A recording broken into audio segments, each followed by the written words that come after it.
Good evening, everybody. Welcome to another episode of Talkin Ball live with Pat Leonard.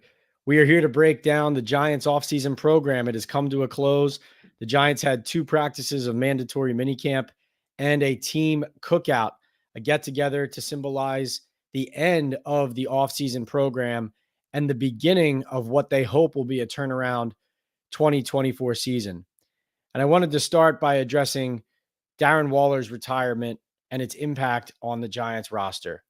Because I look at Malik Nabers, I look at Daniel Jones coming back off injury, the skill group that includes Jalen Hyatt, Wan'Dale Robinson, Darius Slayton, Devin Singletary added in the running back room. And of course, anticipating the Waller retirement, they drafted Theo Johnson and signed veterans Chris Manhertz and Jack Stoll to help in the blocking game as well as complements to the offensive line. But Waller's retirement, even though he was a disappointment as far as what Joe Schoen acquired him for, third-round pick, plus restructuring his contract, of course, it was intended to help the Giants go for it in 2023 and improve their team to the point that they could build off of their encouraging and unexpected run to the playoffs in 2022 in the first year of the Brian Daboll, Joe Schoen regime. And the intention was to infuse the offense with a playmaker in a year where the NFL draft did not yield a receiver for the Giants in the first round. They had a late first round pick. If you remember, 4 wide receivers went just before they ended up trading up one spot for Deonte Banks. Zay Flowers, who's with the Ravens now, was actually a receiver out of Boston College that the Giants had their eyes on in that draft before they ended up taking the corner out of Maryland, another player that they had high on their board and certainly another position of need on a roster that was in rebuild mode. But in addition to the free agent list of receivers that year being fairly top heavy and really thin across the board, the Darren Waller trade was Joe Schoen's aim at infusing the offense with a big time playmaker, but also adding a building block, a chip that could help Daniel Jones, not just in the first year of his new 4-year, $160 million contract, but could help that quarterback continue to grow into the franchise QB that showed flashes of that potential and ability in Brian Daboll's first year coaching him. The unfortunate reality, though, is while Malik Nabers comes out of the spring looking like the real deal, he looks like a potential star. He looks like a guy who, on any given day, on any given down, with the ball in his hands, he could end up in the end zone. A reception for Malik Nabers anywhere on the field, if he gets a step on somebody or if he finds a crease, could be 6 points. We might be looking at the first receiving threat since Odell Beckham Jr. in a Giants uniform, who truly is a quote-unquote game breaker. And even the fact that he could be a force multiplier who lifts everybody on the offense up with him. Unfortunately, it would have been helpful to have Saquon Barkley still in tow or to have a healthy Darren Waller on the field. Because as an offense and as a program, what the Giants want to do is they want to continue to build. They don't want to continue to rebuild. And in order to be the team they want to be and the program they want to be, and for Joe Schoen, not just Brian Daboll, to show that they're making progress, you need to turn this into a not just competent offense, but a modern offense.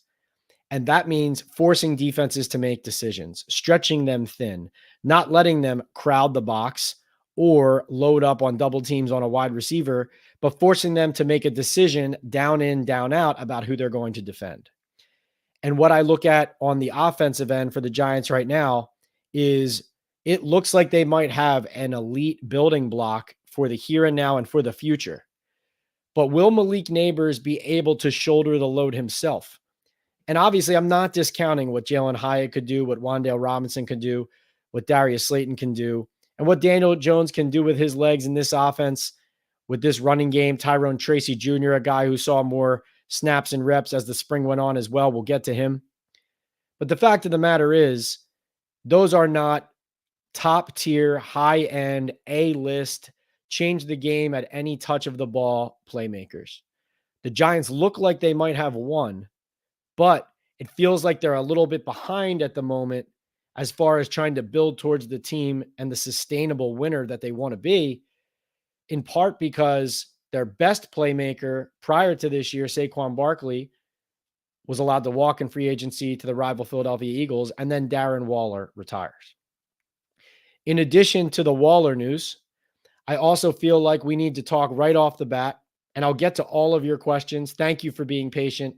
Thank you for joining another Talkin Ball Live as we set the table for what this team is going to look like and what we need to see come training camp. But the other element of the Giants team that needs to be pointed out here and now is Brian Daboll, the play caller.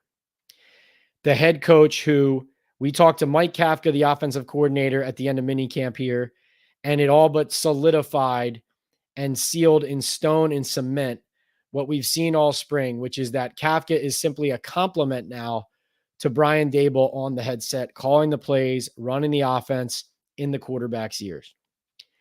And I think offensively, what this is going to mean is with a limited amount of game changers to work with, it's going to fall all on Daboll, not only to be a better game manager as a head coach, but also to put his best foot forward with what he clearly feels is one of his greatest strengths. What he did in Buffalo with Josh Allen, what he was able to unlock once they got Stephon Diggs there with Allen. So a quarterback who was growing, a number one wide receiver added to the mix, and off we go. So far, this looks like the potential pass-heavy offense that we saw in Buffalo when Daboll and his offense were going. Can that work, though? Can that help the Giants' defense stay off the field if you don't sustain a running game? Can this offensive line come together? Can Evan Neal get healthy, be sustainably improved as a right tackle, as a bookend opposite Andrew Thomas, to allow Daboll the freedom to open up that playbook? There's a lot of ifs. There's a lot of cross your fingers. There's a lot of hope and projection about this Giants offense and about this Giants team. You hope it all comes together. But I'll tie a bow on it with this, and we'll get to your questions. Shane Bowen, the defensive coordinator, said he needs guys to start separating themselves on his side of the ball. He said he's seen improvement, but not enough. He also said it ain't on us, it's on the players. I strongly disagree with that. It's on the coaches too. It's on the players. It's on the general manager. It's on the front office. Everybody's in this together. But I do appreciate Bowen's candid honesty about what I feel like I came away from the spring thinking too, just about the entire team. The clock is ticking, as Shane Bowen said. The new defensive coordinator said those words, the clock is ticking. And he didn't say that to sound an alarm prematurely. He said that because he knows the lay of the land right now. The lay of the land is that this team in many ways looks like a team with a first-year regime, a first-year coach. Because think about it. New defensive coordinator, new play caller, offensive coordinator essentially on the sidelines, tried to leave, was blocked. New special teams coach, new offensive line coach, new backup quarterback who took all of the reps in the spring with the ones, right? New starting running back. On the defensive side of the ball, a new highest paid pass rusher, a new guy who's supposed to essentially lead this team back to where it needs to go, who enters the locker room fresh, hasn't been with the team, has to step in and be the leader with this new 5-year, $141 million contract in Brian Burns. Malik Nabers and Brian Burns, the upside, these look like two potential A-listers, guys that at certain positions they haven't had on this Giants roster in several years, at difference-making areas for an organization that is in desperate need of guys to open up these games and make plays that make the other team's coaching staff shake their heads. But can we see those top-tier guys rise to that level, play that way week in and week out, and kind of lift a roster that really, at the moment, has a lot of twos being asked to be ones, threes being asked to be twos, reserves who are being given a chance, but also who have been reserves because they're good spot players, but they're not starters on NFL teams who are winning week in and week out. And so this is just me being perfectly honest about what I'm seeing and some of the top storylines that we've come out of this mandatory minicamp thinking and eyeing. But I want to talk to you guys, get to your questions, and we're going to dive deep into everything you want to talk about regarding the Giants, regarding the NFL, And I'll close my intro with this before we get to your questions. Man, can the Jets not get out of their own way? Aaron Rodgers, is he kidding? This is a team and an organization. I chuckle when people say this isn't a big deal, because forget about whether you care whether Rodgers is there or not, personally, or you care, you're criticizing him for what he's doing or why he's not there. For me, it's as simple as this. And yes, how Robert Saleh has handled it, Joe Douglas, Hassan Reddick's not there. You traded for a guy who wanted a new contract. You haven't paid him. He's not there. There's so many things to talk about. But for me, it's as simple as this with the Aaron Rodgers situation. This team just went through a season where the Jets acquire Aaron Rodgers, and then he gets hurt 4 snaps into the 2023 season. And everybody in that locker room and in that organization at that moment knew that the Jets season was over. So they just come out of a year where they had one of the best defenses in the league, and they never get talked about because they don't win games because their offense was in such shambles and their program was in such shambles. And yes, Rodgers has been there during the spring. Yes, he's been there working with the team. But you now go into a mandatory minicamp where the coach is standing there saying the quarterback's not there, the franchise quarterback, the star quarterback, a Super Bowl winning quarterback, a guy who is not just the face of the franchise. As far as we are concerned right now in the 2024 NFL season, he is the Jets franchise when it comes to an ability to compete and to win. And for him not to be there, that has to have everybody sitting in that locker room and in that building thinking, here we go again. Here we go again. And it's just amazing that even during a year where the Giants have so much that looks like could go wrong, it looks like it could be another down year. There's a lot of concerns over in East Rutherford. It's amazing. The Jets are so dysfunctional. They continue to give the Giants cover, even during their darkest days. It really is something. I'm going to tell you about our sponsor, Bet Online, as I sip on some Rowan's Creek here, and then we will get right to your questions. Cheers, everybody. Bet Online is your number one source for the NBA Finals and Stanley Cup Final this season. Every stat, every matchup, and even live odds and spreads while the games are being played. When the game is over, head on over to our online casino and get in on a game of blackjack or poker, or unwind with one of our over 150 slot games.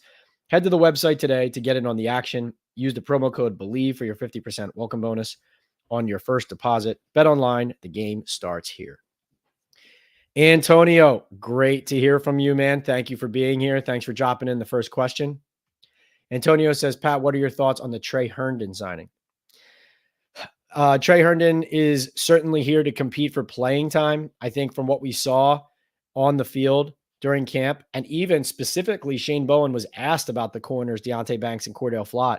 And that was one of the answers that prompted him to say he needs to see guys starting to get going and really earn their spots. Now, Herndon has played both outside and the slot. He worked in the slot in his 2 days at minicamp with the Giants. There's really only one full practice. I mean, the second practice of mandatory minicamp was essentially a glorified walkthrough, though the reserves did get some snaps 11 on 11, and Trey Herndon was a part of that. Had an interception of Tommy DeVito that was tipped up by Darian Beavers. And certainly you want to see guys get their hands on the football and make plays. I mean, Herndon was a part of a Jaguars defense that disappointed last year and is no longer there. Just to be fair, right? No criticism of him directly there, but just that's where he came from, a team that underachieved over there in Jacksonville, even though they seem to have some better personnel. And then the optimistic side, though, is that, listen, this is a 6-year, like every down player for a lot of the time there in Jacksonville. And this is a secondary that needs experience. Like, it needs veterans. It needs people who have been able to see enough football that they can look at the rookie or the second-year player to their right or left and say, I recognize this. You need to play outside leverage here. Or I recognize this motion. I know it's coming this way, right? We'll see how well he can tackle on the outside when the run game starts, when training camp starts, when we see the pads on. That's obviously a huge element of it. I think more than likely, Antonio, this is a player who is here to compete to be in the rotation. But, I think right now you have Deonte Banks, Cordell Flott, Drew Phillips, and Nick McLeod. Those are guys who look like they're going to get a strong crack at significant playing time, or at least to win that significant playing time early in training camp. Herndon, I would say after that is where he is probably slotting. And, the ideal scenario is that a guy like him is there to push somebody like Flott to play better in the summer than he did in the spring, and is there to push Deonte Banks, right, to continue to, even though Banks obviously is going to be on the field for the Giants when they take the field in week 1. But you need some urgency to it. You need some veterans who can show these young guys that if they don't take it up a notch, that come weeks 1, 2, and 3, they're going to regret it. It's going to be too late. So I think a veteran player, somebody with experience, just that in and of itself is a good thing to have in the room. Just like I said, when they signed Allen Robinson at wide receiver, I don't have supremely high difference-making, defense-changing expectations for Trey Herndon here and now as we sit in the spring. But I do think it's encouraging to get a player who just has a little bit more of an idea of what he's seeing on the field. Jacob says, smash that like and sub button for Pat on the way in, for the homie Pat on the way in. Appreciate you, Jacob. Thank you for saying that. Antonio says, do you expect Tyrone Tracy to be the running back 2 for this season? Definitely looks like, it's Devin Singletary, number 1. He even rested the final day when some of the top players rested, Dexter Lawrence, Brian Burns, Bobby Okereke, right? Singletary, Thomas, those are the guys who sat out. And then the players who got run in his stead, it was Tyrone Tracy Jr., Eric Gray, Jason Corbin starting to see a little bit more run in this final day. So definitely, I think Tracy's going to be involved on kick return. I think he's going to be involved on offense. And I think kick return is probably the way he's going to be able to earn more snaps out of the gate. Antonio also says, what have you noticed about Carmen Brasillo so far from talking to him on the field with him working with the O-line throughout the spring? Seems detail-oriented. Every offensive line coach, though, really is and tries to be at this time of year. I know Carmen and the offensive linemen have talked a lot about working on either adjusting or tweaking techniques.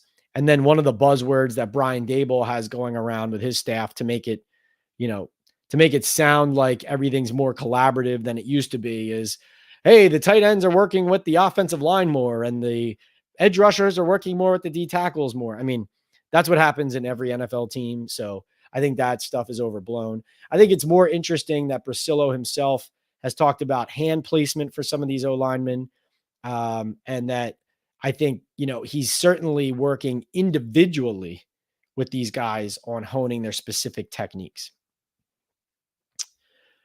Do I think they add more offensive line depth before week 1? Yes, I do. I think with Jermaine Illuminor saying that he, ideally would just stick at left guard, and Josh Azudu being the swing tackle at the moment, I think there's a high probability that the Giants end up looking at least at teams, cuts, right? Those waiver claims, on cut down day at the end of the preseason. If nothing before that, I think that's what we would be looking for as the Giants to try to grab a player there from a team that, may have some surplus in that area. Obviously, you're not necessarily going to get a surplus, but like maybe a team like the Eagles who has a ton of offensive linemen and are just so deep and talented there that they have to cut some of them to move them down to the practice squad, right?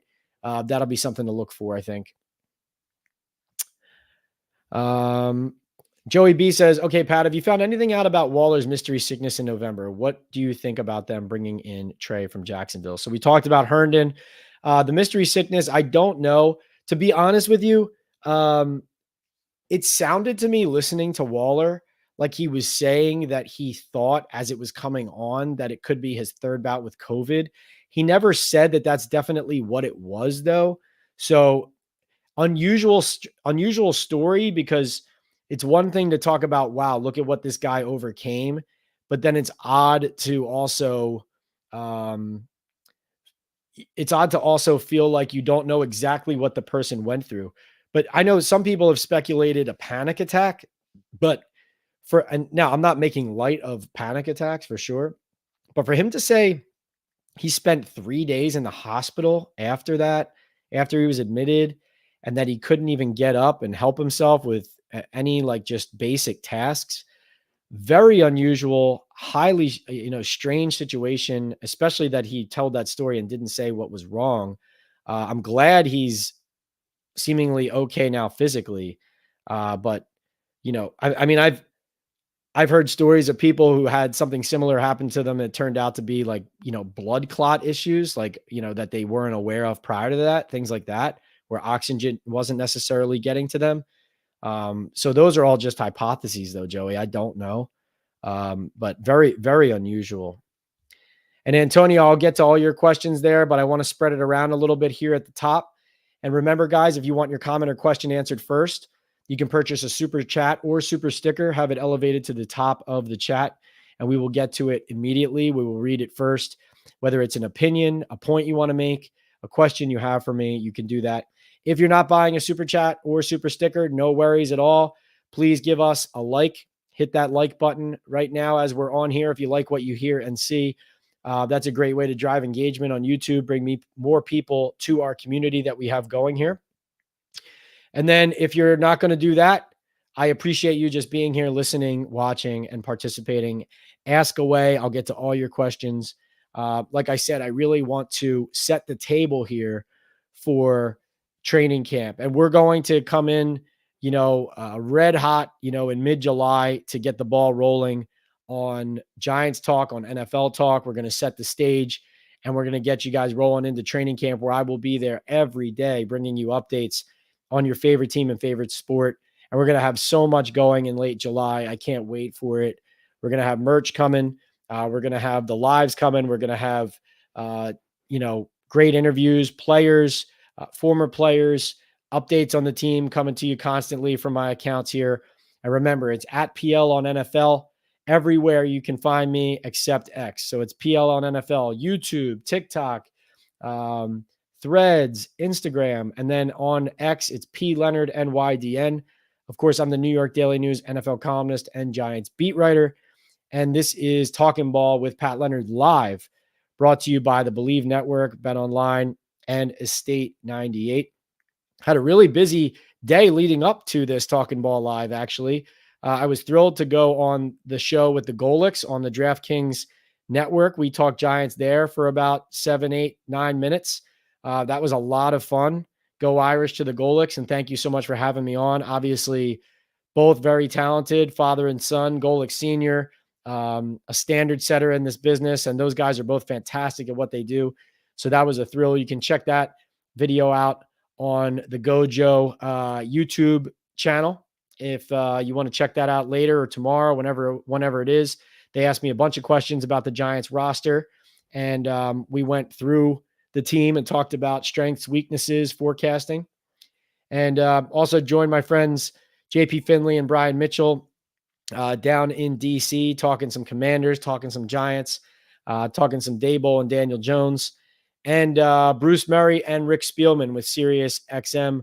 That was a fun interview as well. So really trying to put a clear and understandable kind of end page on the chapter of the Giants spring and give people an honest feeling for what I'm seeing with the team. And it's been a lot of fun talking to some of these heavy hitters, I guess is what I would call them in the business, about what's going on with this landmark franchise. Bill Hartnett checks in with a $10 super chat. Bill, thank you so much for contributing here. He says, funny story for you. I ordered a Plaxico jersey on eBay and it accidentally got shipped to MA 26 minutes to Massachusetts, 26 minutes away from Gillette Stadium. Can you imagine a Pats fan opening that box? The flashbacks. That is incredible. You didn't do that just as a joke to screw with some Patriots fans. I'm actually imagining, Bill, a Patriot fan getting ready to go to the Tom Brady jersey retirement ceremony.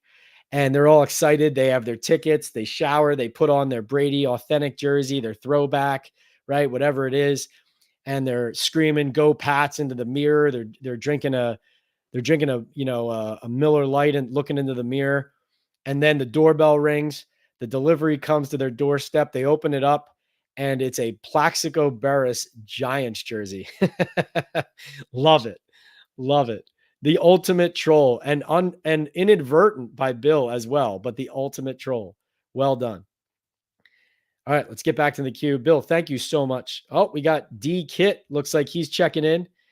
D Kit, along with Bill and everybody else here, one of our most loyal supporters. Thank you, D Kit.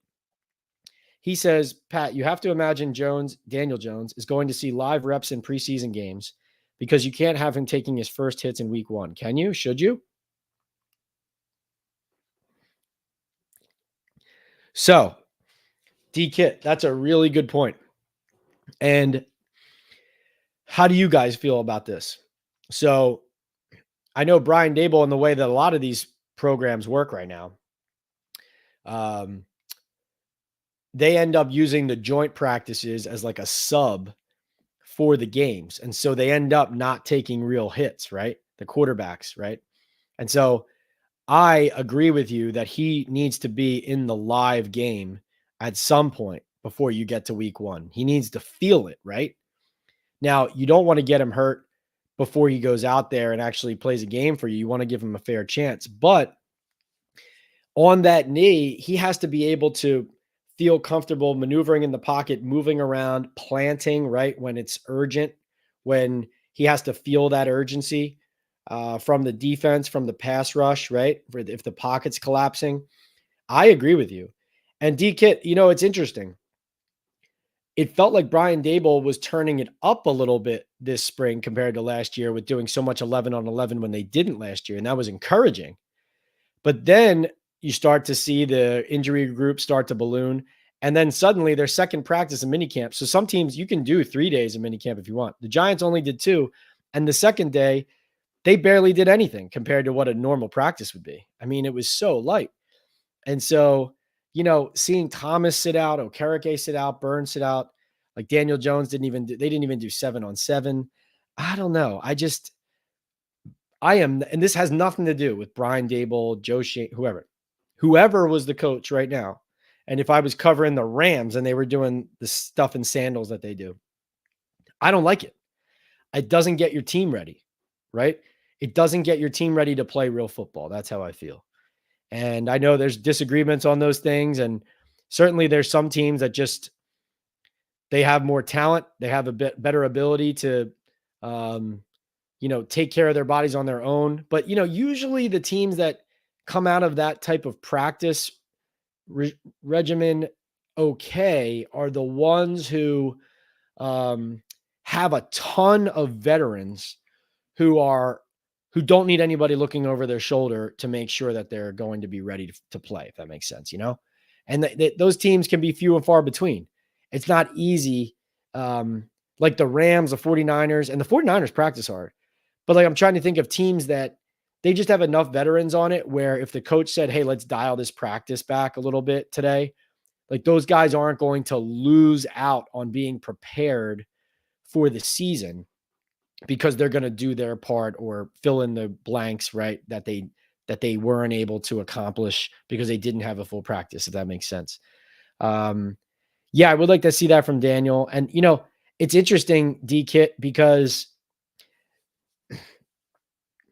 Daniel Jones, now I thought he looked good enough to do 11 on 11 in the spring, late in the spring.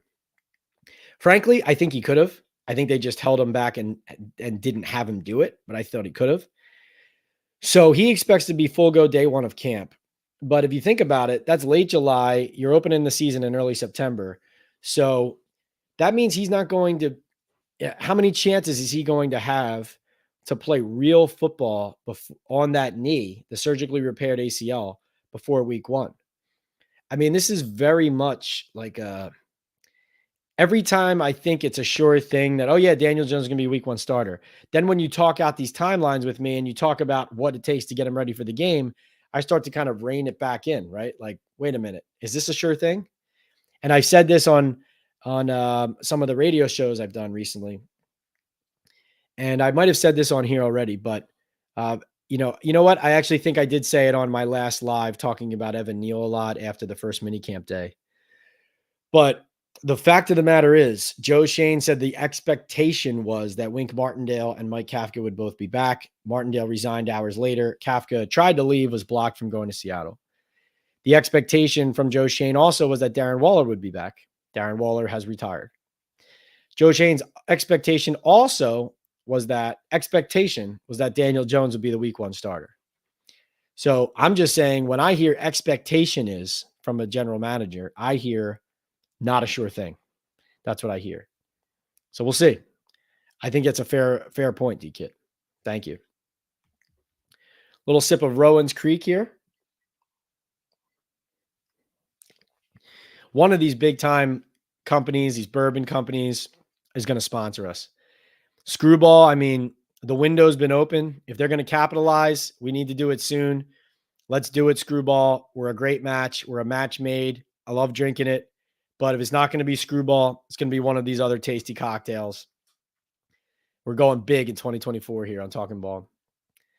Simeon, thank you so much. $10 super chat. He says, hi, Pat. Do you think part of the tension and standoffish behavior with Neal is due to his refusal earlier this year to entertain the idea of playing guard? Simeon, I think that it actually, my perception is that it's related more to the fact that they misdiagnosed his injury last year, and that if it didn't cost him time on the field late last season, it has certainly led to him taking longer to get back on the field now, right?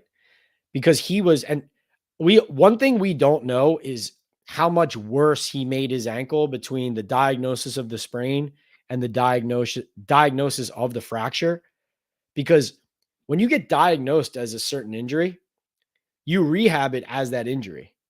So what happened is Evan Neal gets diagnosed as a sprained ankle on November 5th. Whenever he starts his rehab, he's rehabbing what he thinks and what he's being told is a sprained ankle.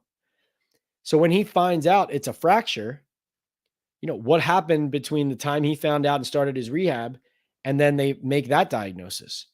All that is to say, I would say it has probably more to do with, hey, listen, if I can't put my full trust in other people who told me one thing before about my body, I'm going to listen to the people I trust now, and I'm going to do my program because I know that I can control that, right? And I don't blame a player for doing that, right? I don't care who the player is. And the fact of the matter is, training staffs, team doctors, these people make mistakes too. It just doesn't get talked about as much because of how the machine goes and everybody plays the game and nobody wants to upset the apple cart, as they say. But these things happen. And that's what happened with Evan Neal. And that's the way I see it. That's a good question, Simeon. Yeah, as far as guard, I had heard from the get-go, and I think I reported this on here as we talked through the spring. I had heard from the get-go that the Giants' intention was to give Evan Neal first crack at tackle. Like, as much as there were people talking about, hey, let's move him to guard, the Giants were saying, well, no, we still see him as our right tackle. At least that's how we're going to try and start. And so I would imagine that was also the team trying to do right by a player after a misdiagnosis of an injury as well. So, that's where I see that position-wise. All right, let's see. Antonio says, who do you think is the most underrated player on the offense and the defensive side on the Giants? Interesting question. Well, I'm not saying this player is going to be a big time, like, game-changing contributor or anything, but a player that the Giants gave a lot of run to is Ayir Asante, the rookie receiver from Wyoming and Franklin Township, New Jersey. He has worked as a prominent punt returner, and I would say that his fielding of punts needs work, like most rookies. So I don't know if that's going to stick or how long that'll last in the training camp or whatever. but he shows some burst when he plays wide receiver with the reserves. I think typically the third stringers. Looks like a player that, they're excited to develop. So I would name him. And again, this does not mean that I'm not saying that he's going to burst onto the scene as a rookie. I'm just saying they're clearly giving him a lot of opportunities. Bryce Ford Wheaton was having a good spring, but now has a sprained shoulder. So that's disappointing. If he stays healthy, I think, he's an exciting looking player, but you need him to stay on the field. By the way, just not for nothing, but Miles Boykin is definitely making this team as a gunner. I mean, we watched a, gunner drill, like downing the ball inside the 5. Jamie Gillen just like throwing darts down at like the 2-yard line. I mean, really something to see. And a lot of Giants players struggling with downing the ball. Miles Boykin having no problem at all. So that's what they brought him here for too, but he will be on this team. And then on the defensive side of the ball, an underrated player on the defensive side of the ball for the Giants. I guess I would say Nick McLeod, because, we talked about Trey Herndon earlier signing. And so far, obviously, they have tried to essentially give Cordell Flott the first run at locking down that outside corner job.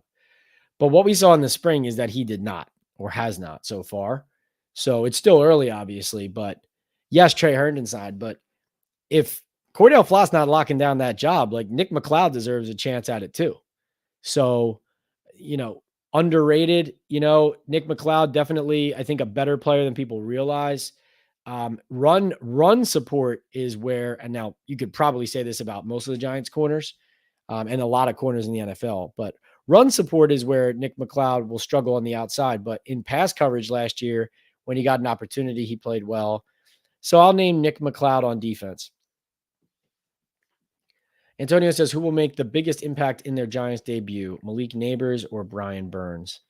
I think because they're facing either Sam Darnold or JJ McCarthy, I would guess Brian Burns being able to take advantage maybe of that quarterback play and the Vikings offensive line, versus Nabers, who, even though he can be explosive, frankly, and I know the Vikings defense is not some great shakes right now, but I do think they're going to be better. And I think Brian Flores is a very good coach and we'll have them ready for that game. I think that'll be a tougher game than people want it to be and will realize will be. As of right now, at defensive tackle next to Lawrence, would you expect it to be Jordan Phillips on passing downs and Nacho on running downs? I was actually going to say the opposite, Antonio. That's funny. Jordan Phillips was not at the second day of mandatory minicamp. Don't know why. Haven't gotten an answer to that. We didn't talk to Brian Daboll after that practice, obviously. But he was only at the first day and not the second, at least on the field, from what I could see. I think right now that is still an up for grabs area of the roster, like Ryder Anderson, Nacho, Jordan Phillips. All these guys have been like in the rotation, but no one has quote unquote locked it down. That is a concern. Graham Gano, they're bringing him along steadily. Had some makes, had some misses the other day. I'm not concerned about Graham being ready though, unless he tells me he's concerned, and I know he hasn't been. Let's see. Danny says, I'm so tired of seeing Daniel Jones. Why does Giants front office love him so much? I've never seen a QB with a longer leash year 6. Well, I mean, Danny, not to relitigate the whole thing, but they definitely were interested in replacing Daniel Jones this year with a top 3 quarterback pick. And they just won too many games down the stretch, a few, to win themselves out of the spot where they could take one and take the one that they ideally wanted. Right. But make no mistake. I mean, the Giants like to say we scout quarterbacks every year. Like that's what Brandon Brown said during his press conference a couple weeks ago. Oh yeah, we did this last year. No, you didn't. You did not scout quarterbacks as closely and as diligently, and you did not spend as many resources on it. You did not go all over the darn country with your full front office and all your decision makers to see all these quarterbacks. That's not what happened last year. Stop saying it did. It didn't, right? So Danny, to your point, the Giants were as interested in seeking and finding and selecting and acquiring the replacement as you are based on their behavior in the spring. Daniel Jones knows that too. That's why he showed such an edge in his first press conference back. He knows what happened. Hunter says, good evening, Paddle Ball as well. How's Danny looking? How are we looking?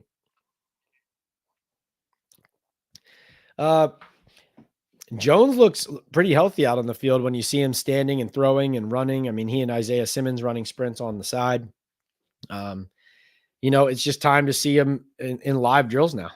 I mean, and honestly, you know what's strange?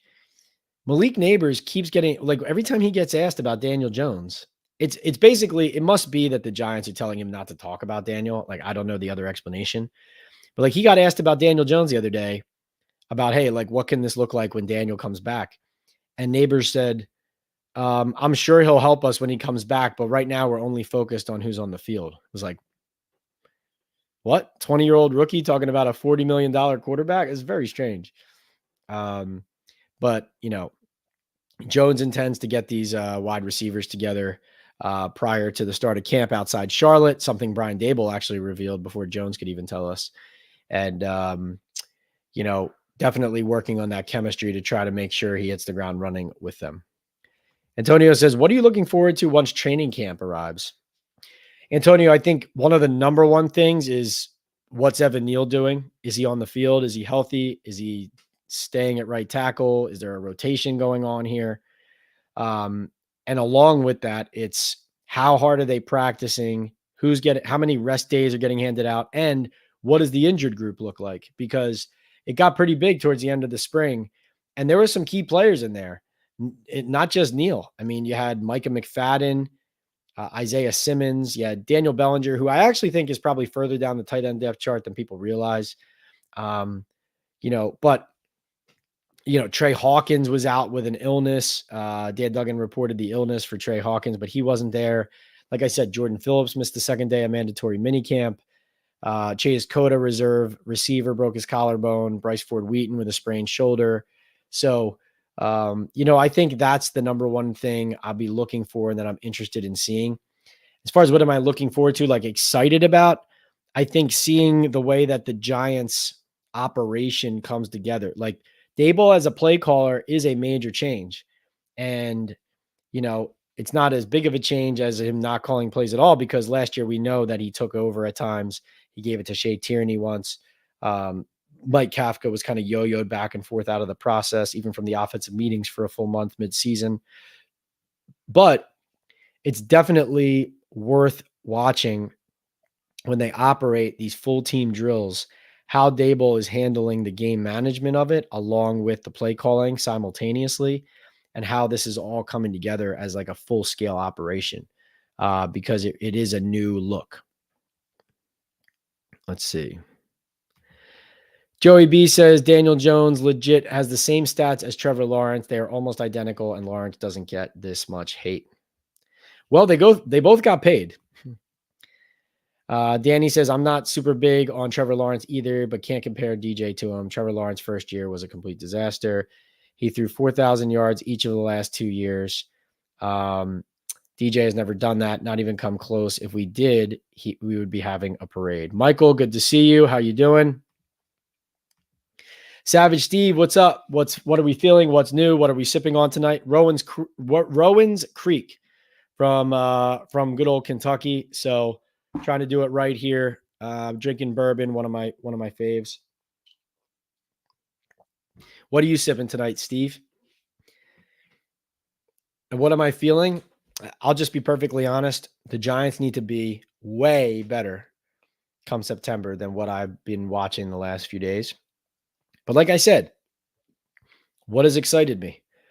When Brian Burns looks like he's going anywhere close to like 3/4 tilt, he's dominating. When Malik Nabers is on, he looks unstoppable, right? So those are two players the Giants invested the most in this offseason who look like they could be studs. So that's exciting. Concerned about the roster, though, top down. Listen, I think I think if the Giants stay healthy and get all their guys to play at their highest level, they could be like a 500-ish team, right? They have a tough schedule. And, but I think like there's holes in this roster that opponents will be able to exploit. And we all know every NFL team sustains injuries, and the Giants have sustained more than a lot of them over the years. And so I think that they're not a strong enough roster to sustain a couple losses to not even their best players, just key players. So I think that's a concern. Obviously, the quarterback play is a huge one. Bill Hartnett says, howdy to the Talkin Ball crew. Joey B says those stats are similar. What do you expect the Giants to do with the cap savings from the Waller retirement, Antonio said. Well, I think they're going to try to make, smart, frugal signings like with Trey Herndon there.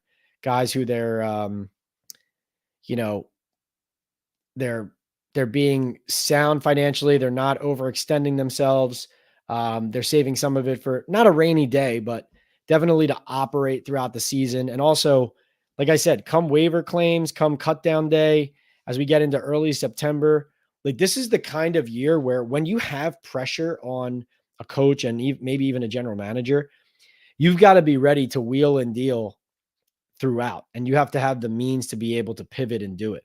And so if they have to make an acquisition closer to the start of the season, if they have to sound the alarms during training camp that, wow, we thought we fixed this and we realized we still didn't, and we have to go out and make some major expenditures here, those are all days that then you hope that you didn't spend that extra 11 million, right? Because now you need it for this receiver who demanded a trade, or this lineman who's on waivers, or this guy that is being offered in a trade because that team wants your, I don't know, tight end, whatever it is, or wants a draft pick from you, right? Like I think the Giants need to be prepared that, you need to upgrade your team, but are you getting a Stephon Gilmore, right, to sign here? Like Calais Campbell just signed with the Miami Dolphins, right?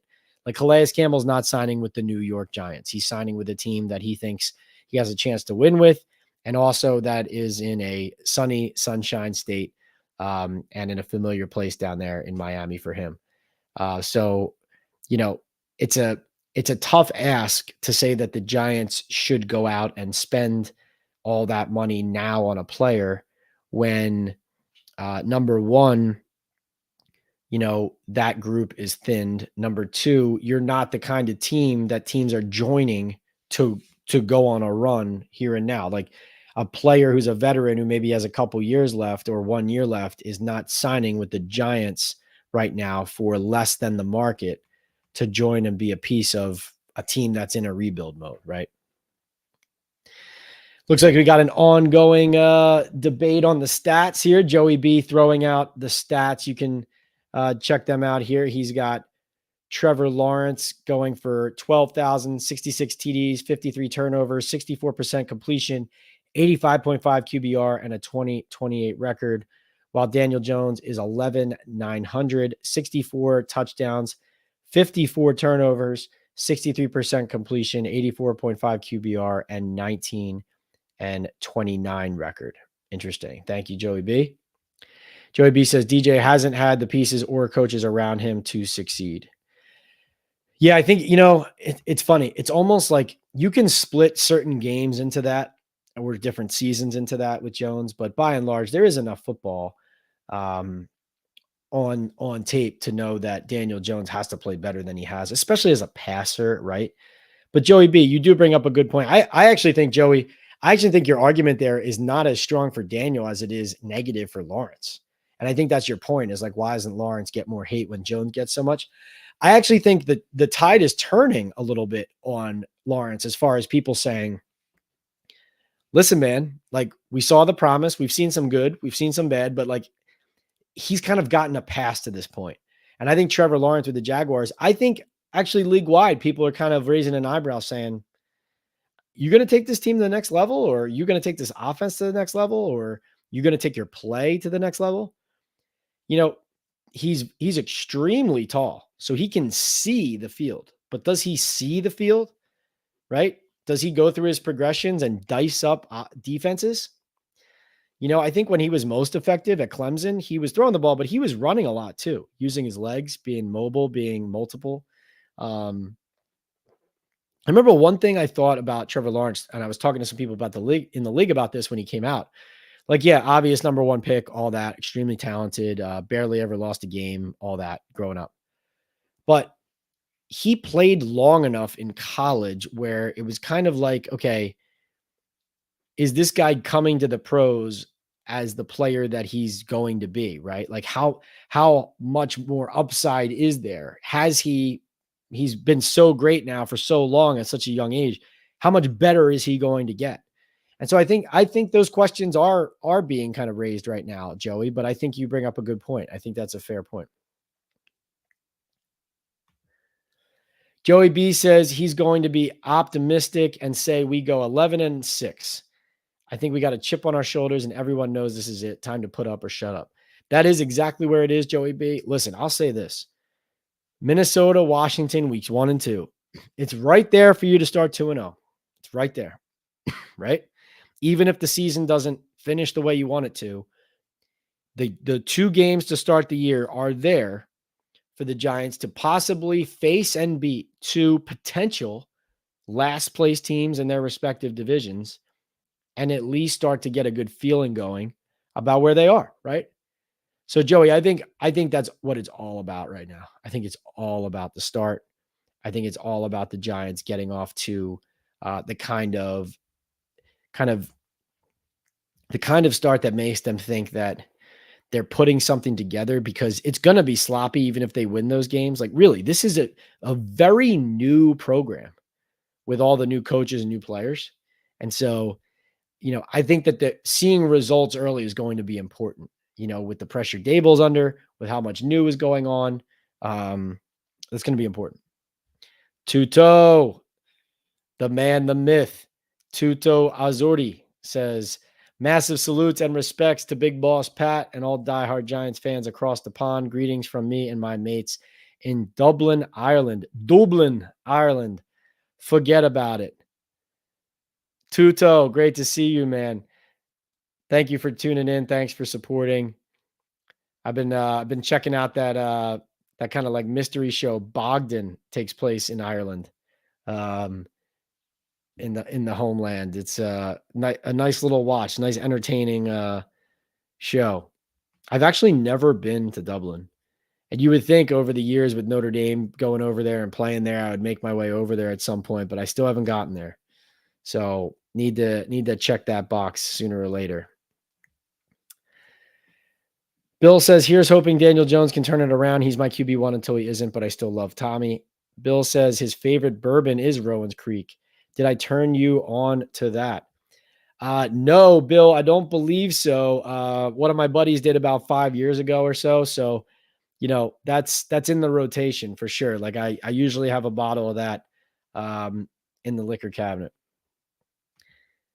By week 6, Vrabel will be calling his real estate agent and deciding whether he looks better in blue or green, says Undefined. Interesting. Yes, that is one of those coaches out there who has too big of a name, too much respect and experience around the league to not have a gig.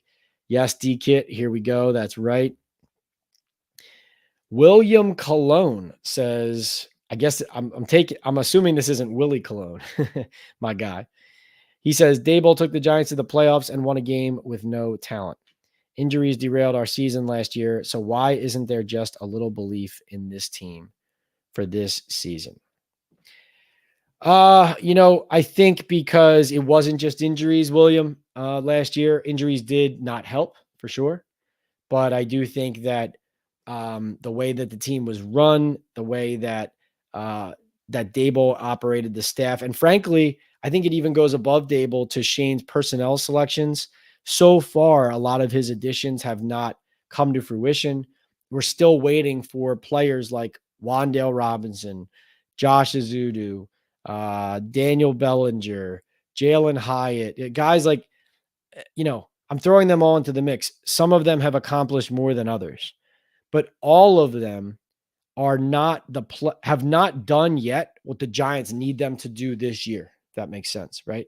And so that's what happens a lot of the times with a young team that comes with it. The Giants have an opportunity here. There's no question about it. But um, I think like when I see like their inside linebackers after Bobby Okereke, then it's Micah McFadden, Carter Coughlin, and Darius Muasau, right? Um, how deep are they in that spot? How deep are they at tight end now where Waller leaves? You have Theo Johnson, but he's a rookie. So like you're gonna have growing pains with most rookies, right? At safety, you drafted a safety number 47 overall, Tyler Nubin. Clearly, he hasn't impressed enough, has not gotten enough playing time. He hasn't earned his way there. That's a position where you had to draft a player this year who's going to contribute to your team. So, William, I think the skepticism comes out of last year. I think it wasn't just injuries.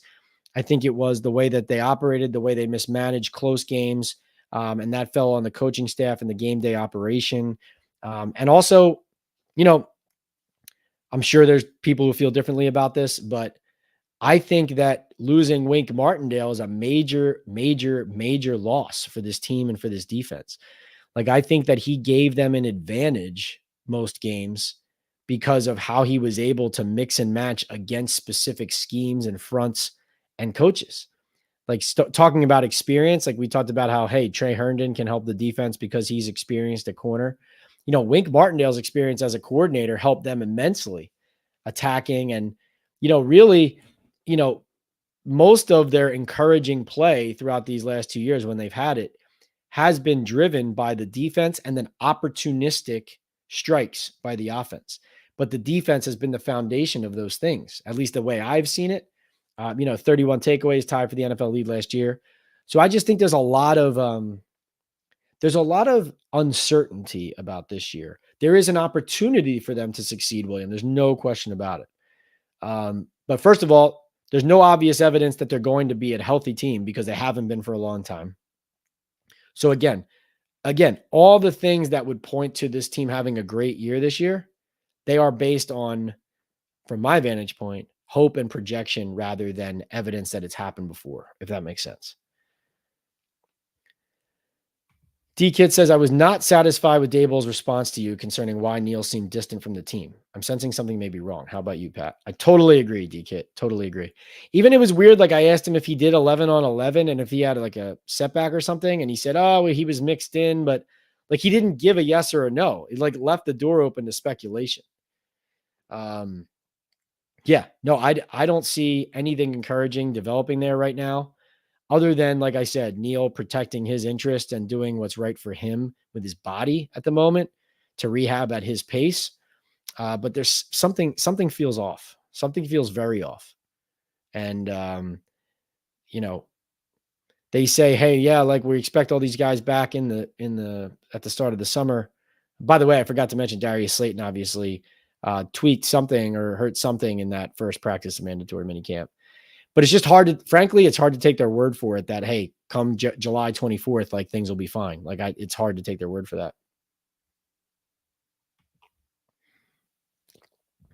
William says there's no way this team with this talent goes 4-13 or 5-12, like I've been hearing people say. But what do you think Daniel Jones' season will look like? And do you think he has the pieces to win now? I think he has a wide receiver who might end up helping Jones show us and show the NFL that he can find the end zone more consistently. And that he can be more of an NFL passer than a guy who can make some throws, but also needs to use his legs a lot to kind of put together a full game plan. I think, like I said off the top, I think not having that second, like that 1A weapon is unfortunate. But certainly, I mean, Jones has not had a receiver like Nabers since he's been here. So, like we never got to see, Odell Beckham Jr. in his prime joined up with rookie or second year Daniel Jones. We never got to see that. So that's the most optimistic view of it is, oh, hey, Daniel Jones finally has a number one receiver, and who knows how much better the offensive line has been, but the Giants definitely tried to improve their interior, which is the pocket that Daniel Jones can step up into and deliver these throws. So, I obviously disagree with you on the record. I think from watching their roster, like, okay, put it this way, not to dump on guys, but like, Cordell Flott, they say they have confidence in him at outside corner, but he struggled during the spring, right? Slot corner appears to be kind of like a competitive rotation. Nick McLeod, Drew Phillips, right? Like when their second team defense steps on, Darnay Holmes was on day one was an outside corner with the second string defense, right? Um, Carter Coughlin, first man up as reserve inside linebacker. Dane Belton looks like he's projecting to start. Tyler Nubin, nowhere to be found with the ones. There's no clear second defensive tackle playing next to Dexter Lawrence. Um, Offensive line, Illuminor and Runyon Jr. should help them. How much better will they be? Right? Like these are things that have they made improvements in certain areas of need? It looks like it, but you need to see it. And William, what I really think this is going to be, I think the Giants' best bet this year, frankly, is to have that core of like 4 or 5 elite players all stay healthy and all play amazingly and at their top level. So Daniel Jones, Andrew Thomas, Dexter Lawrence, Brian Burns, Malik Nabers, right? If you go to those 5, right? If you have at least 4 of those 5, including the quarterback, play at A-list level and stay healthy, then you might have a team that can compete, right? But you need that, and we need to see it. Michael says, Pat, do you expect the Giants to use that 11.6 this year or maybe use it next year to cover dead cap amounts? I think they'll use it, but strategically when the time is right at player acquisition. I don't think they're in a rush to use it. I think they want to use it on the right player. D-Kid says, who the heck is playing next to Dex? Has there been a Jordan Riley sighting? Riley has gotten some run in that rotation as well, D-Kid.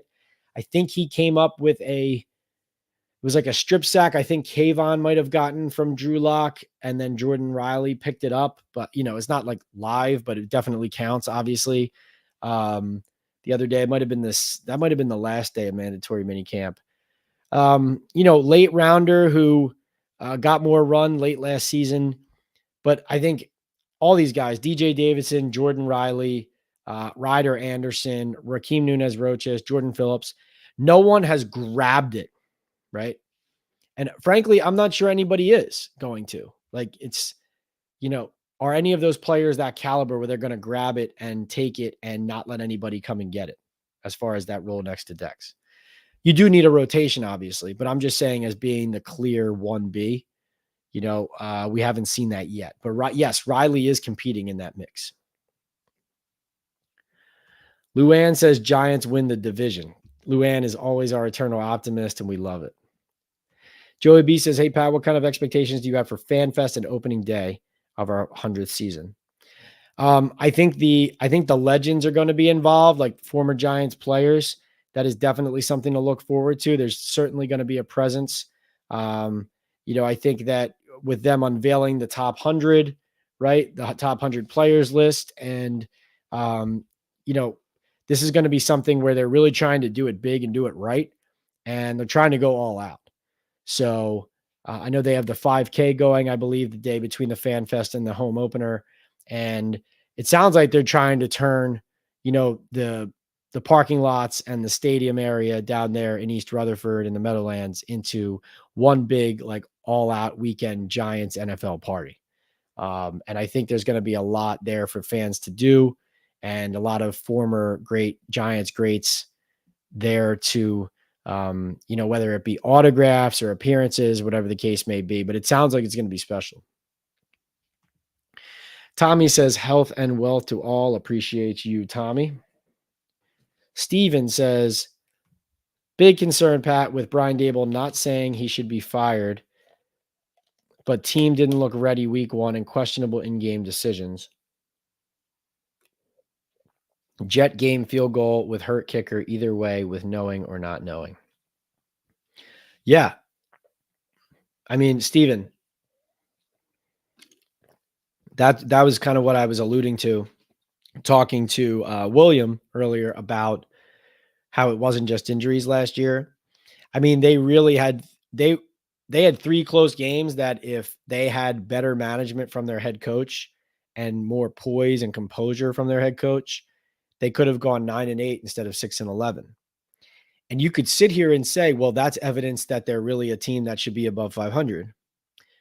But you could also sit here and say, no, that's how you become a 6-win team, is you don't have somebody who can manage those situations, right? So you could argue it either way, but the bottom line is like that's a major concern. This leadership, the head coach, the way that he's operated and the way that he can lead this team.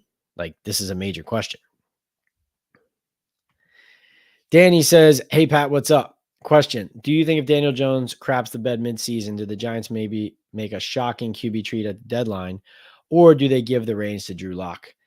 I think Drew Lock's here for that potential scenario. If Daniel Jones struggles badly, then at the deadline, the season is going to be over. I guess you're alluding to maybe like a Kirk Cousins or somebody like that. But again, like you wouldn't be a Giants team that'd be, you wouldn't be acquiring a player like Kirk Cousins. Your team's not ready for that quarterback, that player. Also, he has a no trade clause. And who knows what he would do, but I would think in that situation, he would decline it, but who knows? Let's see. D-Kid says, Pat, what is the competitive dynamic between Banks and Nabers? Have they faced off against each other at all so far? D-Kid, not as often as you would expect or think. Nabers often has been running to the right side of the quarterback. And also he runs out of the slot a lot. Not just the slot, but he lines up in the slot a good amount. And he did that a lot at LSU too. Now, that's one interesting thing about where is this offense going, right? Because they have Jalen Hyatt played a lot of slot at Tennessee in the spread. Wan'Dale Robinson was a slot. Malik Nabers, a lot of slot. So Brian Daboll is going to be mixing and matching these guys a large amount. And I think what you're probably going to see is a lot of attacking of underneath and the inside of the field in order to try and set up deep throws. But not as much Banks Nabers as we would have liked to see so far. More Nabers flat. Nabers has been winning that matchup, or when he's on the inside, and especially against zones, he settles against zone and seems to find creases pretty easily and consistently. But I'm looking forward to one-on-ones in training camp with those two. Danny R says, Pat, have you heard the horrible and disgusting rumors about the Giants possibly being a destination for Dak Prescott? God, I hope not. Yeah, I guess I've been part of this rumor mill and just, when they first missed out on trading up for Drake May, you talk to people in the league, and if the Giants went the free agency route a year from now, Dak Prescott is the guy who comes up as the most likely potential scenario. But I would say this, most people don't believe they would go the free agency route there. They believe that they would go to the draft, and because of where the team is, where the roster is, where the build is, all those things, that it would be wise and more likely and savvy for them to go to the draft and get a cost-controlled quarterback rather than spending money on a guy like Dak. Of course, Dak kills them all the time, every time they play. So I'm sure there are people with the Giants organization who have fallen in love with him because every time they watch him play in person, he smokes them. So that can happen, right? So, and Dak's got plenty of good qualities, but I think you have Nabers on a rookie deal now. Yes, you can go pay a quarterback, but wouldn't it be nice also to go get a quarterback on a rookie deal? Then you have Nabers on a rookie deal, and you have cost control at these important positions, 2 positions where you're going to have to pay to the moon eventually anyway to keep them. So you want them to work out, but you also want to build a team. I see an opportunity there for them to build a team. Obviously, that might mean a new regime coming in, or at least a new coach, if not both new coach and GM. But if we're talking about the health of the organization, that's the route you want to go is the draft more so than free agency. Yeah, we've talked about this with the cap space, but basically I think more likely they will be signing guys like Trey Herndon, veterans who come affordably on the market as tryouts and as vets, maybe, probably on veteran salary benefits contracts where they're paying them the minimum and then the cap hit is actually even lower than that. That's part of the veteran salary benefit advantage that you get there. And so, I think that's more likely at this point. D-Kit says, Joe Shane saying expectation is like George Bush Sr. saying, read my lips. That is an awesome comment, D-Kit. Love it. Tommy says, Pat, I was on a live with one of the other podcasts in the Giants building. Let's see. Pat, I was on a live with one of the other podcasts in the Giants building people, but the displeasure when I said I listened to my boy Pat, I was surprised to have ruffled a few feathers. Okay, so you're talking about another reporter or somebody who works for the Giants, Tommy? Sounds like you're saying somebody who works for the Giants, you ruffled some feathers by telling them that you listen here. That's funny.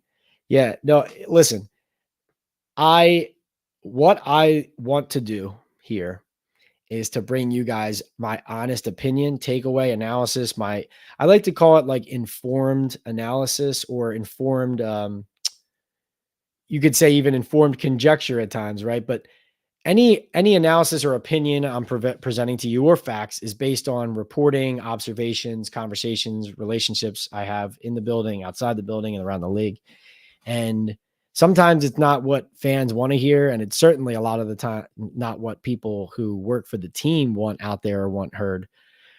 But the reality is I don't work for the team, right? I think people who work for the Giants or for any other organization, right, there's going to be a limit on what they can say, right? If there's let's say there's a pass intercepted, right?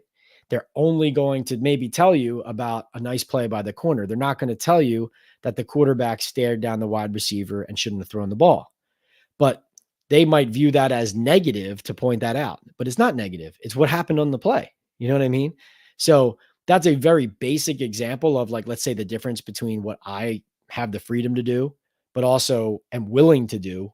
I'm willing to stick my neck out and say those things, even if somebody is going to cry about it, right? Like, I'm willing to say that, but because fans deserve to know. They deserve to know when Malik Nabers has a monstrous practice. I know it's only May and you have to couch it with that, but you got to make a big deal out of how damn exciting this guy looks, right? That's how great he looked. He looked amazing, right? In that OTA practice. He was incredible. I mean, I hadn't seen a player like that since Odell, running routes for the Giants. So, but you have to also tell people when it doesn't look good, right? So, that's funny. That's funny. But yeah, let me know who that was with, or at least whether it was somebody who works for the team or not.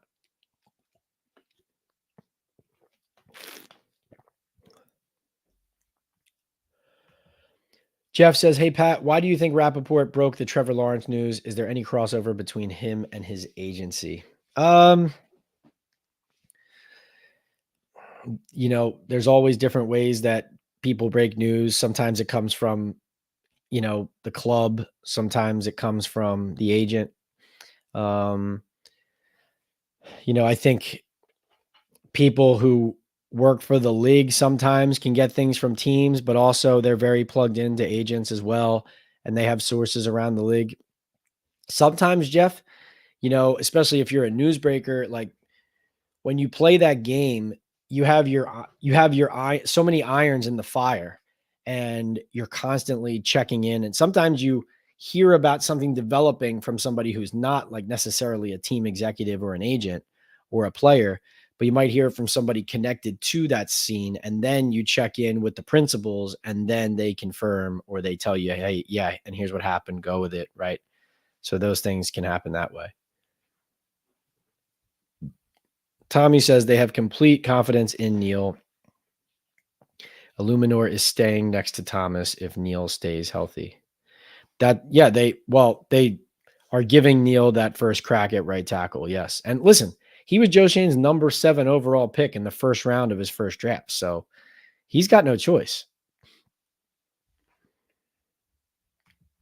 Danny says, do you possibly see Tyrone Tracy being our Isaiah Pacheco? Very different runner. Tracy's more of like a wiggly, you know, kind of like slip up field for extra yards guy. Pacheco's more of like a, you know, run through a brick wall with high knees and looking like a what do people say he looks like? Yeah, just like he's running for um, you know, like his life depends on it, right? Tracy's more looks like smooth. Um, to be honest, doesn't look like he has like you know, rocket ship speed, but definitely looks like an athlete. He can catch, obviously a converted wide receiver. Um, but he could be like a young guy who gets a fair amount of run in a backfield that other than Devin Singletary, there is nobody established. Let's see. Tommy says Tracy got first team reps on, I think you meant Wednesday. He will definitely be on the over with stats this year with his touches and opportunities he receives. Like I said, I think he's going to start definitely he's going to be factoring in on kick returns.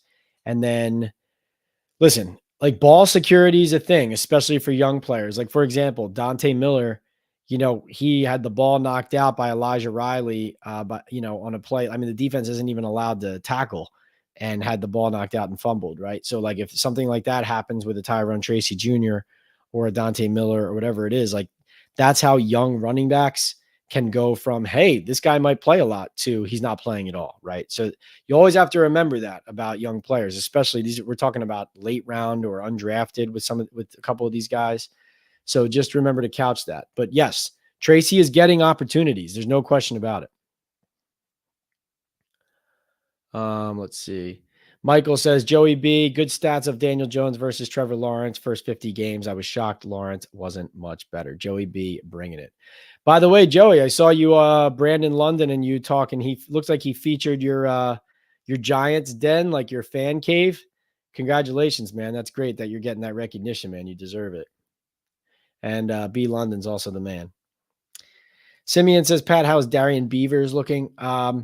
He's pretty far down on the depth chart, though he did tip a DeVito pass up that was intercepted the other day. Beavers is the kind of guy that, like I said, when the pads come on in the summer, I think he's somebody that you want to see pick up where he left off pre-injury as a rookie in camp, where you're starting to see him fill holes in the run game, play downhill. And McFadden obviously has put some good football on tape, but also the missed tackles start to add up. And so that's where Beavers can help himself is by playing the run well in camp, and also like once when the tackle is there to be made, wrapping up, right? Don't miss those chances. What is life says, what is chemistry between Burns, Thibodeau, and Dex looking like? Salute. You know, I think they're getting anxious to put the pads on, to be honest with you. I think they're, you know, obviously no one's wishing away some vacation here, but definitely to play some real football, that's when you're going to see it come to life the most.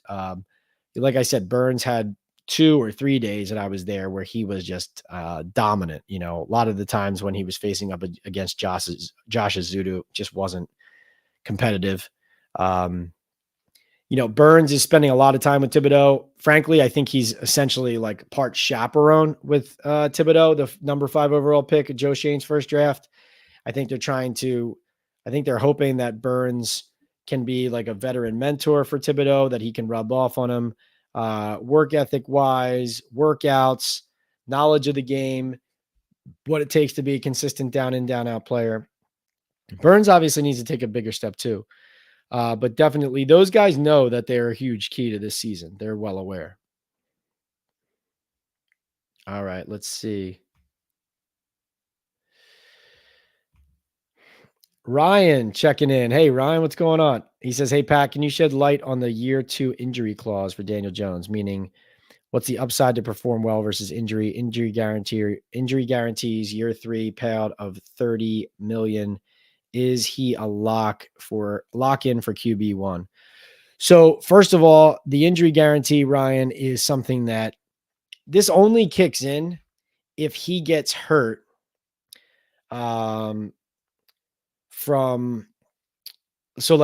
if he gets hurt in week 5 of the season, right?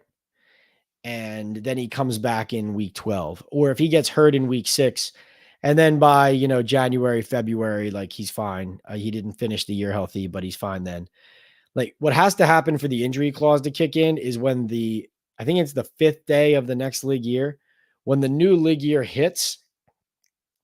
If he's not healthy then and he can't pass his physical, that's when the injury clause kicks in. So it doesn't just kick in with him getting hurt. So like if he sprains his ankle midseason, it's not going to be the injury clause come March. But if he tears his ACL again, or he has a huge injury to his neck that's career threatening or ending, or those types of things, knock on wood, hopefully not. But anything that drags into March and costs him from, the ability to pass the physical at the beginning of next league year, that's what kicks in the injury clause. Okay. Just to be clear about that. That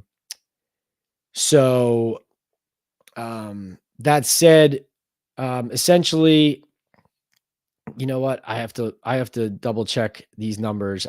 We were talking about this on an earlier live. I believe it was 23 million. If I remember correctly, I think it was 23 million guaranteed, that locks in if he's injured and on the roster then. And I think it was like 11 for injury and then 12 for being on the roster at that time as well. So it was definitely a costly thing and something that can lock money into a player that ideally it doesn't lead to that. But you could be in a position where, you're paying several quarterbacks, including a quarterback, Daniel Jones, who's not on your roster at that point, or he's sticking on your roster and you're stuck with him because of what you have invested in him, even though he sustained all those injuries. Let's see. Let's see if I can find these exact numbers for you, Ryan. Hadn't looked at them recently, but 23 million.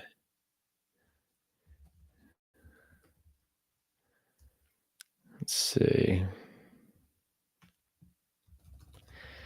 By the way, thank you for everybody who's joined us here. This is going to be our first or our last Talkin Ball live for a little while here.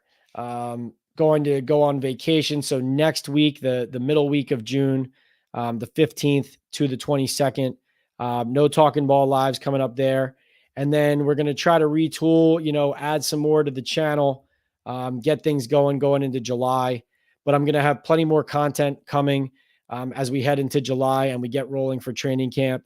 And so stick with us. We're going to have the Talkin Ball lives post game, right? After every Giants game, home and away. So we're going to go to that and you're going to come to the computer or be on your phone or wherever you are. If you're tailgating in the parking lot after every Giants game, home and away, I come out of the locker room from talking to the players, from talking to Brian Daboll, and we go live.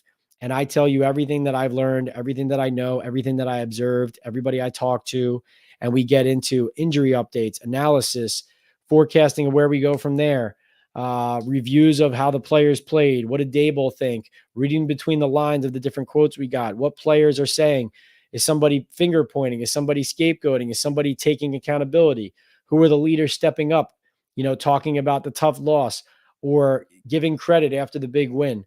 Like this is something that we did last season in 2023, and I think is going to really take off and is a huge staple of what we do here on the Talkin Ball with Pat Leonard YouTube page and on the podcast with the Believe Network. And of course, we're going to continue to have tons of special guests, players, executives, not just Giants, around the league. And of course, with the 100th season anniversary, going to be plenty to talk about as well. So Ryan, to get that to you. So Jones' contract has a $35.5 million salary guaranteed fully for this season. Okay. None of next year's salary is guaranteed. So none of the 2025 salary is guaranteed. But there are $23 million of potential guarantees in his $30 million scheduled salary. So 12 million of that involves him being on the roster for the 5th day of the league year. And then $11 million has to do with an injury guarantee. So essentially, if he gets injured and he stays on the roster, that means $23 million of his $30 million scheduled salary for 2025 locks in as guaranteed. So that's your answer. All right, let's get to the next question here. I know I got to keep getting down into the queue here, guys. I will get there, promise you. Lots of questions, but I'll get to all of you. Fear not. All right, let's see. We have, let's see. Revolution says, how busy will we be on cutdown day? I think very busy. I think, I think Joe Shane, especially offensive line depth, tackle depth, corner depth. I mean, you saw them work out the UFL running back, Sailors. He didn't end up signing, but they're certainly in the market to upgrade all the positions that you and I have been looking at all spring: corner, offensive line, running back. These are ones that they're going to continue to attack. Steven says, we haven't earned the right to think any game will be easy, let alone the Vikings. Totally agree. Tommy says, we need them to get the situational football awareness together.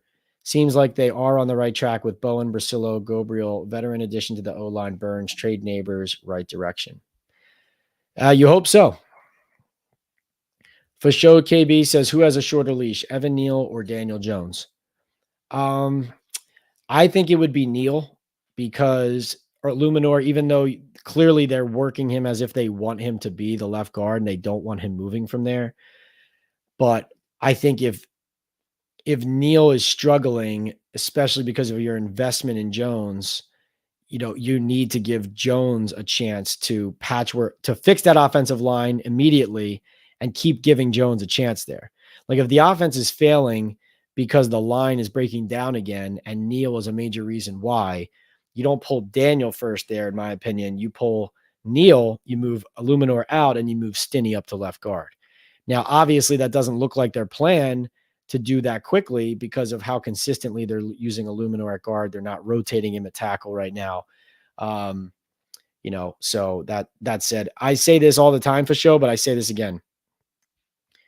If they want to pull Daniel Jones quickly from the starting quarterback spot at the first sign of adversity or bad play or unacceptable play, like if you're going to pull him quickly, he just shouldn't be your starter at all.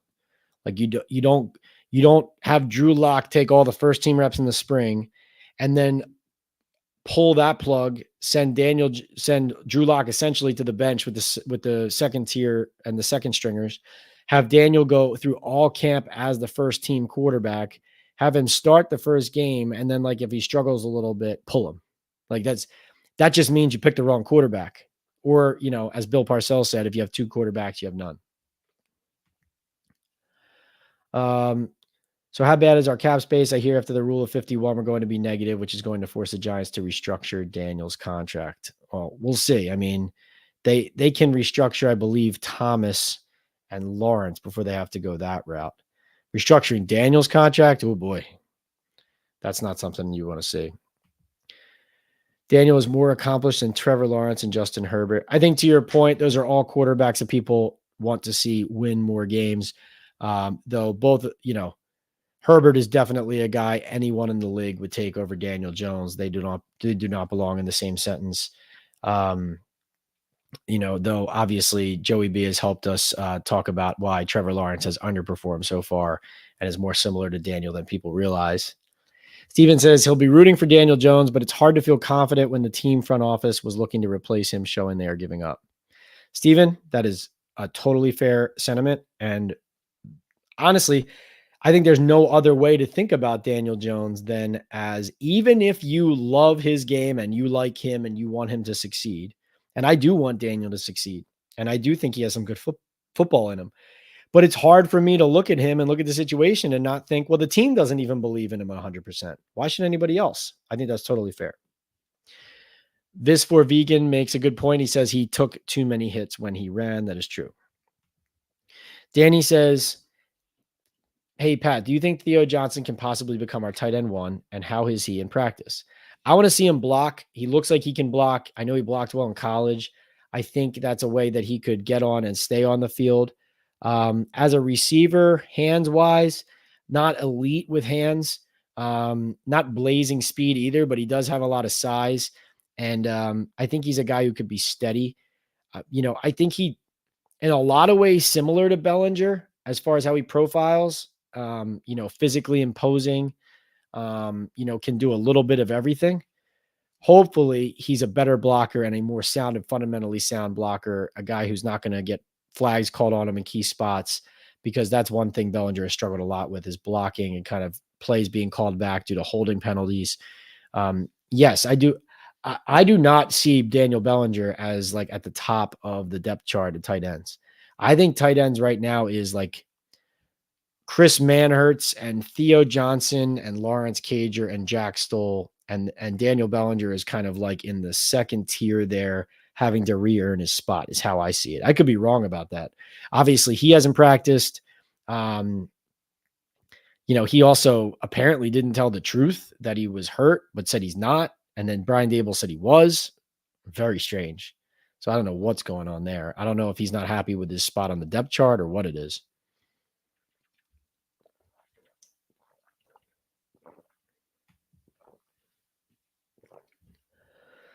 Revolution says, is Daniel Jones having similar stats to 2022 even good for this team's future?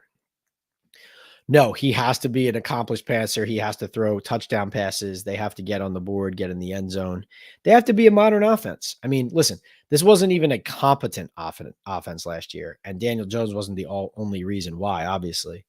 And so, I think they need to get to a base level of competence where their offense is complementing their defense and not undercutting it. Like, that's the first step. And then secondly, you need Daniel Jones and this offense to create explosive plays, right?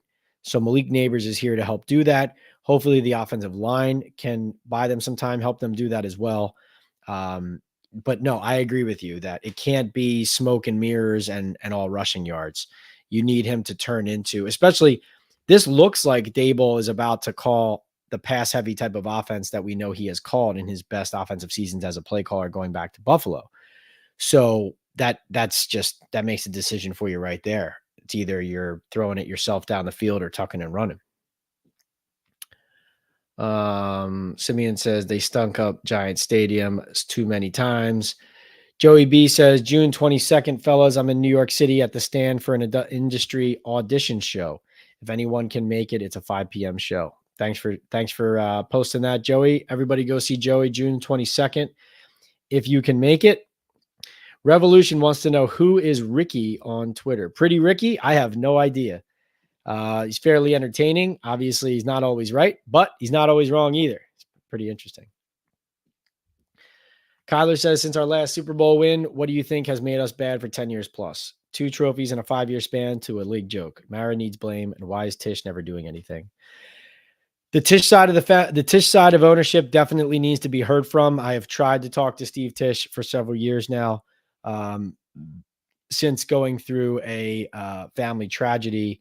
Has not been the same dynamic, right? Has not been the same availability, and understandably so, especially in the immediate aftermath. Very difficult situation, touchy subject. Though the family still owns half the team. And so that part of ownership, as we know, was a large part of, kind of restlessness growing about the status and the state of the organization, going back to the year that they kept Dave Gettleman and fired Pat Shurmur. That was the last we heard from Steve Tisch prior to all of that happening and him fading into the background, was him vowing to be present more, be around the building more, be more involved. Like, it's time to turn this around. I've seen enough, essentially. And so I think that was a good look at, the way the Tisches saw it was, okay, we've tried to run it one way. We don't like how it's being run. It's time to try it another way. And then right when he was taking that position, circumstances outside of his control ended up creating, kind of changing the course of how things might have gone there and how his involvement might have happened there. But I do think that, to answer your question, Kyler, Steve and Steve Tisch, John Mara, and ownership. It goes up to ownership. It goes to ownership's inability to stick with coaches, pulling the plug too quickly, scapegoating either GMs or coaches when the owners, had just as much to do with the decisions that they were then pinning, or that the public and the media were pinning on those coaches or GMs who were losing their jobs and being fired. I think the Giants have done a poor job of sustaining anything consistently, right? Like, listen, Eli Manning wasn't the best quarterback in the league in these years when he was on the Giants, starting every game and, year in, year out, staying durable, but he was always there. The team around him was always there. You could count on a lot of those players. They were consistent. They were reliable. A lot of lunch pail guys, right? A lot of talent too. And I think the Giants just don't have enough building blocks that whether it's I think it's a combination of poor drafting, poor player development, poor player health management from the training staff, just a lot of areas of the building that have undercut the process. And I think that it can all be traced really to poorly self-evaluating. So in years where they're not good enough, thinking that they're good enough to win and go for it, and then their actions try to justify that conclusion, but it was a flawed premise, right? So I think, Ben McAdoo, Pat Shurmur, Joe Judge, Brian Daboll, whether it's who they hired or how little they stuck with people, or broken promises of how long a runway that these people had. Obviously Dave Gettleman, that hiring and sticking with him as a general manager, again, ownership. Daniel Jones, quarterback, sticking with him, paying him. Yes, general manager, ownership involved there as well. I think an inability to properly self-evaluate would be my first answer. Kelly says, I think Wink did a great job. However, I think the run defense was not good, and some of the times he blitzed was problematic. I think that I can agree with you that really the Giants run defense year in and year out for a while now has not been good enough. And I think that they've thrown personnel at it, but it still hasn't been good enough. I think if there were blitzes that resulted in big plays, it was usually out of desperation, trying to make a play to change a game because the offense wasn't scoring any points. That's how I viewed it. Let's see. Simeon says, if he isn't averaging more than 7 yards per pass with Nabers, it's time to move on. Ain't that the truth? Is there a realistic situation, says Hunter Keller, where Daniel Jones balls out, we keep him in the next year, or is it pretty much no matter what, he's gone? Oh, no. If Daniel Jones balls out this year and the Giants are good and Nabers has a great season and the offense is good and the Giants have a winning record, he's your quarterback next year. That's the crazy thing about this. Now, that's a scenario that I'm not sure, can he have that electric of a season? Can they score that many points and win that many games where he can make it a no-doubter for himself in his favor? Obviously, the odds are stacked against him, but not impossible. Tommy says, we just have to stay healthy for camp and into the season. It's been a couple players out already. That's true. D-Kid says, can you make the Andrew Phillips pick at 70 make sense to me, please? Especially with all the guys still on the board. I'm having a hard time understanding the thought process. D-Kid, here's the sense I would say it makes, and I'm not saying it was the right pick, but after Nabers, this was and really you could include Nabers, but obviously he was a top player in the draft. This was a need-based draft by the Giants. I'm not saying they didn't go by their board, but I'm saying like they drafted players that they felt like they needed players at those positions rather than obvious best player available selections. Like this was like, oh, we need a safety and we're at pick 47. So what safety do we have in this range? We need a slot corner, and we could have taken one in round 2, but we didn't. So now in round 3, what slot corner do we have in this range? Right. Like that's how I viewed their draft. And that's another reason why I think those guys need to contribute, because like it's great for people to say Tyler Nubin, oh, he's a rookie, like he'll come on, not every second rounder plays or factors in a major way. But you needed that player that you selected this year to help you now. based on how this team is assembled. And if you were taking a safety who's going to be a backup, you need to go get an offensive lineman. You need to go get another receiver. You need to get a player who's going to be a down in, down out difference maker. Bill Hartnett says, everyone go check Big Dash Nose pin tweet. It's a cool 22-second video mashup of Nabers and part of the Ratatouille movie. It's so good. Oh, looking forward to that. That should be funny.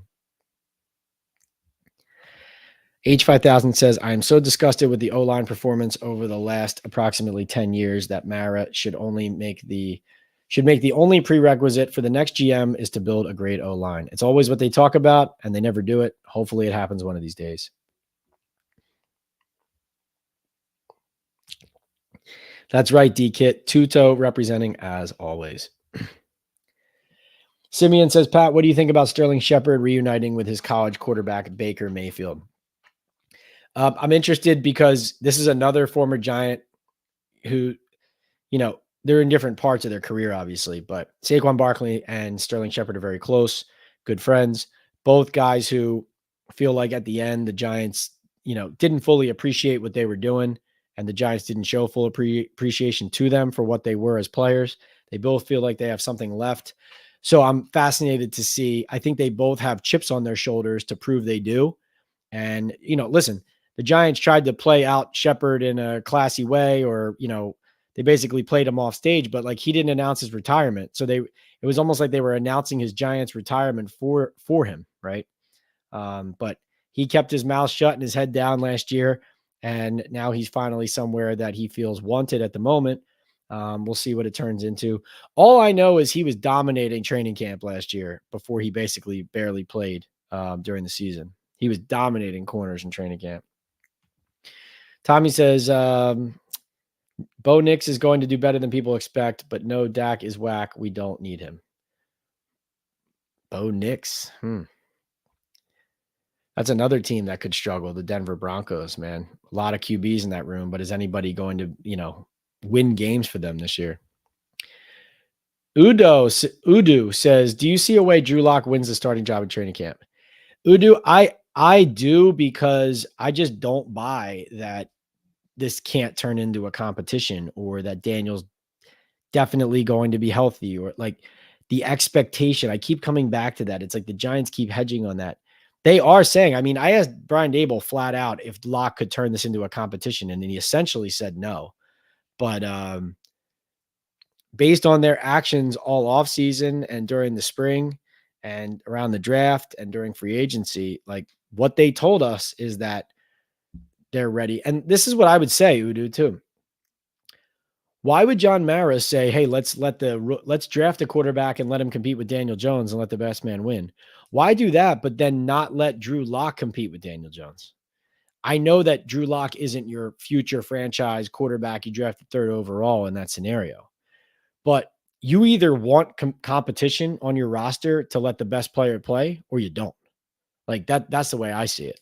So I think if that was your feeling in March, to let the quarterbacks battle it out, let the best guy play, that's how it should be. But hopefully John Mara will talk to us in camp. I'd like to ask him that question. Undefined says, how did you interpret Shane Bowen's answer about Tyler Nubin? The same way I interpreted, I think it was Brian Daboll's answer about it a couple weeks back, is that one thing no one has said when I've asked him about Tyler Nubin is that he has played well. Like no one has said that, right?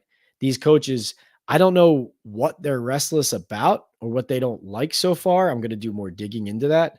But there definitely appears to be some lack of satisfaction, I would say. And it sounds like he's one of the players they're talking about they need to see more out of. Joey B says, Pat, enjoy vacation. Good night, fellas. Hope to see you all soon. Joey B, thank you so much for always supporting. Chronicles says, Tuto and Talkin Ball fam, how are we? What's up, Chronicles? Love it. Thanks for being here. Yeah, Zayd, I don't know who's going to start beside Dexy. I think sitting here and now, Jordan Phillips has not been around consistently, wasn't there for the second day of mandatory minicamp. I guess it would be Raheem Nunez-Roches, Nacho, if the season started today. He looks like one of those veterans that they're kind of like taking it easy on right now, but I think he would probably be the guy there. Ryder Anderson is a young player. It looks like they're giving more of a chance to, but we'll see come training camp if he's still getting that crack.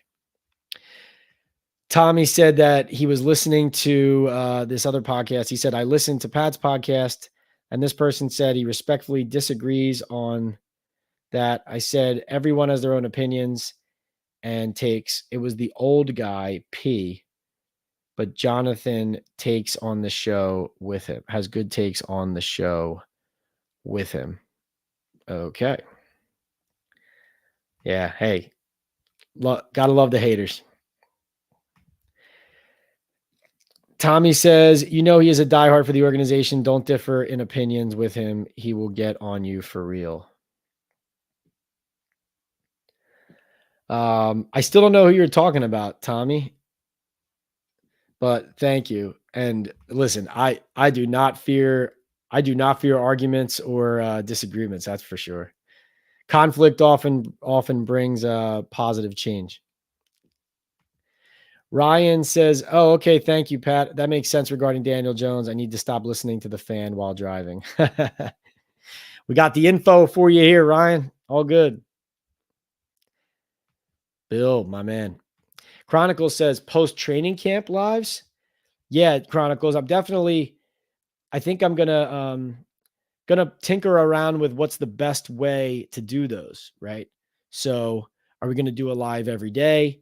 Or should I do like twice a week updates? I mean, we're going to do the live streams as well on this, but yeah, I definitely want to do something because I'm there every day and taking tons of notes. And honestly, a lot of the times you're like in the weeds on stuff that doesn't all get in the paper, right? That you're kind of tucking away in your notebook. So you have a lot of stuff to come out of those practices with where, you can unload to the fan base on how the depth chart looks, and really on like nuggets of information that are something that you're not going to get anywhere else, basically. So, yeah, Chronicles, we're going to be doing lots of that. Bill jokes that Daniel Jones' contract is more confusing than I thought. Thank you, Pat. NFL Beast of the East says, what position or player do you think the Giants will use the cap money gained from the Raw retirement on? If I had to guess sitting here right now, I would say at some point offensive line or another receiver, like if somebody comes free. But I'm not there's nobody I have in mind specifically for that, but somebody on offense, that's what I would say. But they have needs all over the place. I can't advocate that they don't have needs elsewhere as well. If Bowen can elevate the play of the secondary with speed and discipline, it will be coverage sacks. Players like Azeez, Riley, McFadden can finally play a more consistent role with expected production, says Tommy. Kyler says, if the season started today, who are your starters? Okay, if it started today, the starting receivers are Malik Nabers, Jalen Hyatt, and Wan'Dale Robinson, with Daniel Jones at quarterback, Devin Singletary at running back. Left to right on the offensive line, it's Andrew Thomas, Jermaine Illuminor, John Michael Schmitz, John Runyon Jr., Evan Neal. And at tight end, it is, let's go with Chris Manhertz to start. And then on defense, it is from left to right, Kayvon Thibodeau, Rakeem Nunez-Roches, Dexter Lawrence, Brian Burns, Bobby Okereke, and Micah McFadden at linebacker. The corners are Deonte Banks and don't know on the other outside part there. I know they want it to be Cordell Flott. Is it going to be? We'll see. But for now, if it started today, it would be Flott on the outside, Nick McLeod in the slot, Dane Belton, and Jason Pinnock at the safety spots. That's what I've seen on the field so far. But like I said, the coaches want to see more. Tommy says, everyone hit the like button. I appreciate you reminding everybody, Tommy. Christopher says, hey, Pat, we need that O-line situated before the preseason. There is no doubt. And Carmen Brasillo said that himself. Credit to him. He said, because like last year we saw these ridiculous rotations at guard.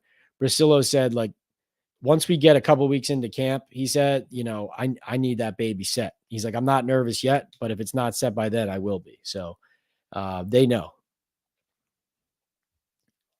Simeon says, Pat, enjoy the vacation. See you in a few weeks, gentlemen. Thank you, Simeon. Let's see. Christopher, thanks for coming. Hunter says, Bellinger had bright spots his rookie year. I don't know what happened. Well, I think, they used him in certain spots. They used him to his strengths at times there. But I think last year, listen, this is what I mean about projections and being careful about assuming a guy's going to take a step, is that, first of all, once you get guys on tape, just like in baseball, sometimes pitchers, when they're the first way through and batters face them for the first time, they can mow guys down. And then once you see them a second and a third time, hitters start to watch tape. They start to see tendencies. They start to adjust. It's the same thing in pro football. And I think that happened with Daboll's play calling going into year 2 from year 1, and Kafka's play calling and Daboll's offense. And I think that for players like Daniel Bellinger, a mid-round rookie who had some spot contributions as a rookie, right, in some key spots and key moments, but when you try to expand that player's role, when you try to ask him to do more, that's when you realize the limitations of the players or that player and why he wasn't a second-round pick, he was a fourth, or why he wasn't a first-round pick, he was a third, right? So that's the way I see that. Tommy says, Chiefs are the 12 and 13 personnel kings in the championship runs. Will Daboll get back to the playoff run play calling he had, or try to force it down the field, assuming O-line improves, or combo of both? So far, what I've seen in camp in the passing game, and again, I think this is part of also what the Giants defense is working on, what they're installing, but what I've seen so far is attacking, short, underneath, and in the middle of the field, and then trying to set up, shot plays over top from that. Definitely looks pass heavy so far. I could see her being a lot of runs out of shotgun, a pass heavier approach than what we've seen so far from Daboll the first 2 years. That's my projection at the moment. Tommy says we have to scheme to hold teams under 20 and score at least 24 an average offensively. Yeah, exactly. Dramatic changes have to happen. Bill, thanks for being here. Really appreciate you. Tommy says Shep was ready for fatherhood life and Baker's agent reached out wanting to link back up. Hey, man, nothing wrong with being in the Florida sun, getting some ball in. Why does our coaching staff insist on playing O-lineman out of position, said Arcade. I think it has to do with the investment in Evan Neal. I think it has to do with where Joe Shane spent those assets.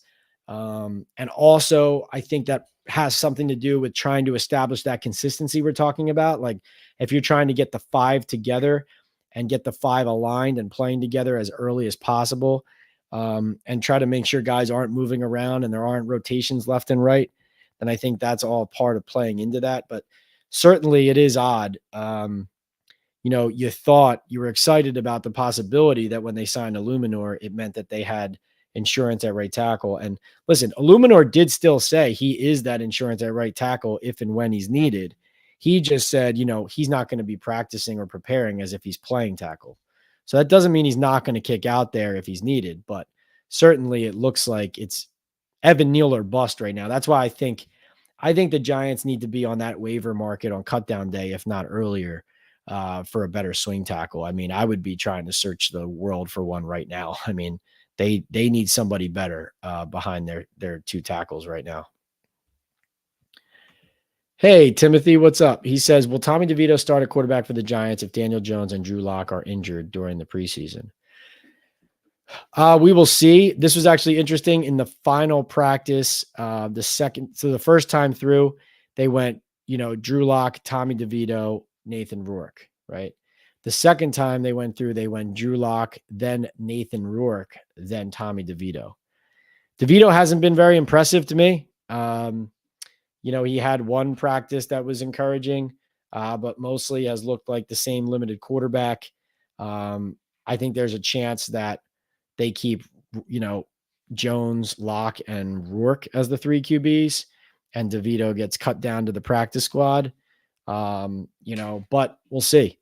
That's what I've seen on the field. Like just take the names off the jerseys and just show me the play.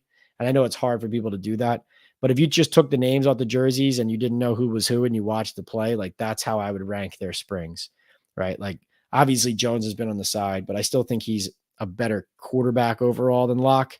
But the guys who were on the field this spring, it went Drew Lock, Nathan Rourke, Tommy DeVito to me. Although, Rourke played limited snaps. I like what he's shown and I want to see more. Super Unknown, good evening to you. Thanks for being here. Hunter says, could we get a guy like Stephon Gilmore to help the secondary? Does he have no interest here? I just think he's a guy who's going to be hooking on with a team that is A, willing to pay him some good money, but also B, where he has a chance to win because he's late in his career. Now, different players prioritize different things at that point of their career. Some guys are looking for just the top dollar and don't care about winning. Other guys just want to win and don't care about getting paid. Well, they care about getting paid, but you know what I mean? It's like there's not a certain number where, hey, I'm not coming here. But, Gilmore, look, Calais Campbell, these guys are signing at places now. It's hard to attract a player like Stephon Gilmore if you're not a team that's projecting to win a lot of games, and they are not. So it would be a surprise if they were able to attract a player like that who would be costly for the market the Giants need to be in, and also would be looking to join a team that has better prospects. I think the Trey Herndon signing is a clear type of player the Giants are going to continue to look to pad their roster with.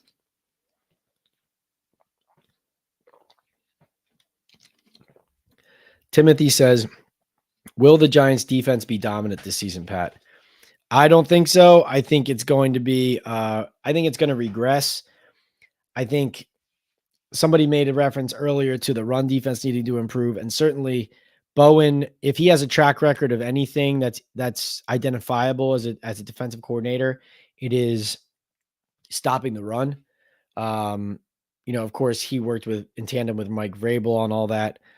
So you hope the run defense improves, but I think the takeaways will fall a little bit, if not a lot. And I think it's really on the pass rush. Listen, if the pass rushers win their battles one-on-one, then, if it turns out that adding Burns makes the Giants defense a unit that offenses just can't handle up front, right? Then that could turn the tide and change things. But I think there's a lot of inexperience in that defense, especially in the back end. There isn't a defined defensive tackle there next to Dexter Lawrence. There isn't an inside linebacker who you can look at and say definitively this guy's going to fix all their issues in the run game behind Bobby Okereke. Even Micah McFadden still has a lot of room to grow. And so I think playing coverage with the front four rushing and coverage in the back, it's going to be a lot of pressure on the secondary to cover, but also make tackles. I think we're going to see bend but don't break. That's just my opinion.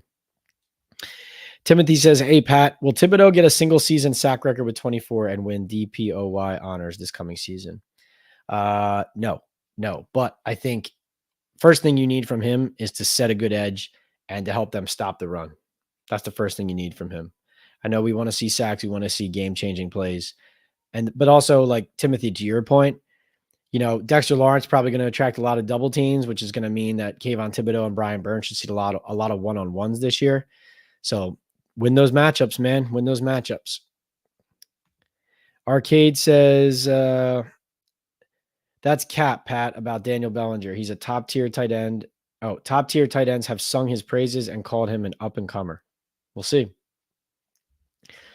Christopher says, Pat, in your honest opinion, what's your take on our secondary and run defense? Both suspect, inexperienced in the secondary, young. They do not have a star in the secondary for sure. I think Banks is a good player. I like Banks a lot. I think he's going to continue to grow. Like a lot of guys in the back end, has to be a better tackler. No established stud at safety. The run defense, like Bobby was a really good ad, Bobby Okereke, but you still need the interior of that defensive line to shut the door. You still need the defensive line to shut the door. And I think the Giants run defense could improve, needs to improve. Like if Bowen improves anything right at the jump, it needs to be that, right? Because, I don't think his scheme is necessarily going to put as much pressure on opposing offenses as Martindale's did. In fact, I don't think it will. I don't envision it will. But if he can stop the run and have his team disciplined and tackling well in that area, then that can hopefully put more pressure on teams that way. Just playing sound, tough, keeping the ball in front of you, not giving up any big plays, things like that. Super Unknown says, what is your impression of this year's draft class on the field through the mini camp other than Malik? Who was the standout of the 6 minus Nabers, as it seems like every day for him is a highlight? I think, it's between Tracy and Theo Johnson. Both guys who look like they're going to get opportunities on offense. So I don't know how many opportunities they'll get, but they're both competing for playing time. Tracy is, I think, going to factor in on kickoffs, which will be interesting. Though Johnson probably, if I had to guess, Johnson will be the guy, Theo Johnson, the tight end, will be the guy probably seeing the most run early of the non-Nabers picks, if I had to guess. Phillips has definitely been working in the rotation on defense. That's a really, really tough spot to step in as a rookie and contribute and succeed, but we'll see. Arcade says Daboll should run 4 wide. I mean, with Darius Slayton too, I think they can and will. Steven says, who do you feel will be tight end 1 and tight end 2? At the moment, I'm going to say Chris Manhertz is one of those 2, and either Jack Stoll or Lawrence Cager or Theo Johnson. I guess maybe Chris Manhertz and a combo of Theo Johnson and Lawrence Cager. But Stoll's banged up right now, but I think Manhertz is going to be like on the field a lot. I mean, as a guy who can block, as a guy that they can trust, or at least that's why they signed him, is to see if he can be that guy, and they're hoping Stoll, I think, can be in that mold too. Stephen G says, love the content, Pat. I feel really good about this Giants team heading into training camp. That makes one of us, Stephen. But thank you for complimenting me on the content. I think there is a lot of room to grow, a lot of need to grow. And frankly, I'm glad that, like I said, I didn't like that Shane Bowen said that the players' improvement and grabbing roles is not on us, meaning not on the coaches. I didn't like that. But I think I'm glad that he stepped up and said what he was the first person to say. It was like, this isn't good enough. Like guys need to play better. Guys need to step up. Guys need to grab roles.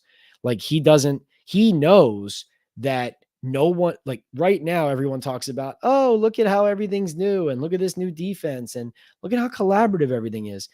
When we get to week 1 against Minnesota, if this defense can't stop Justin Jefferson or stop the run, right, against Sam Darnold and Aaron Jones and Justin Jefferson, like no one cares, and that's what I think was great about Shane Bowen was,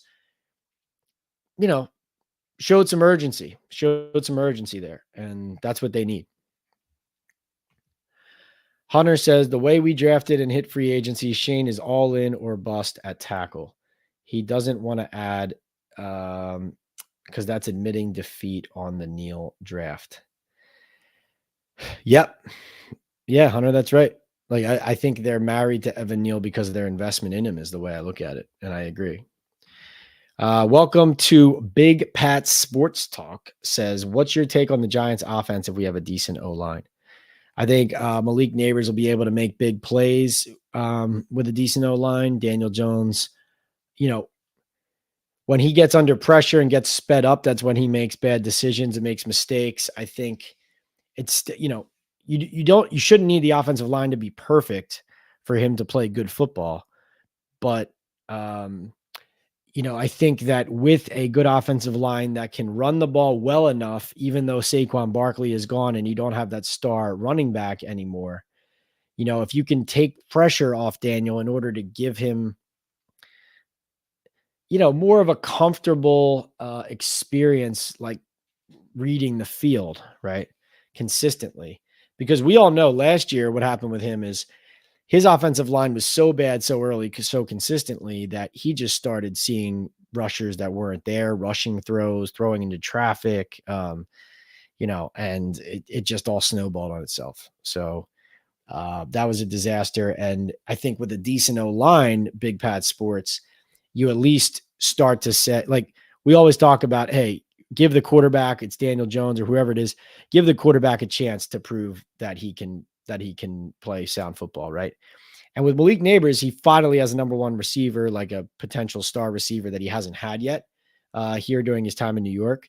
So you don't want to undercut that with an offensive line that isn't up to snuff. And if you can finally give him that, and you give him that receiver as well, you did take away his star running back. His stud tight end did retire, but it is the best semblance of a supporting cast that he will have had still. Scooby says, Pat, always with the great insight. Scooby, thanks for being here. Thanks for saying that. Thanks for participating. Tommy says, Big Pat, health and wealth always, but that O-line going to be way better than last year if healthy. I would say it looks like it could be better. Way better is not a guarantee. Like Illuminor and Runyon Jr. are solid players. They should be solid players, but are they star players? Are they guys who are not going to have breakdowns? Like, this is why, it's still on Daniel to make plays. I mean, the best offenses don't have perfect offensive lines. Do you feel Daniel Jones will have his best year yet, barring no injuries, says Steven. Let's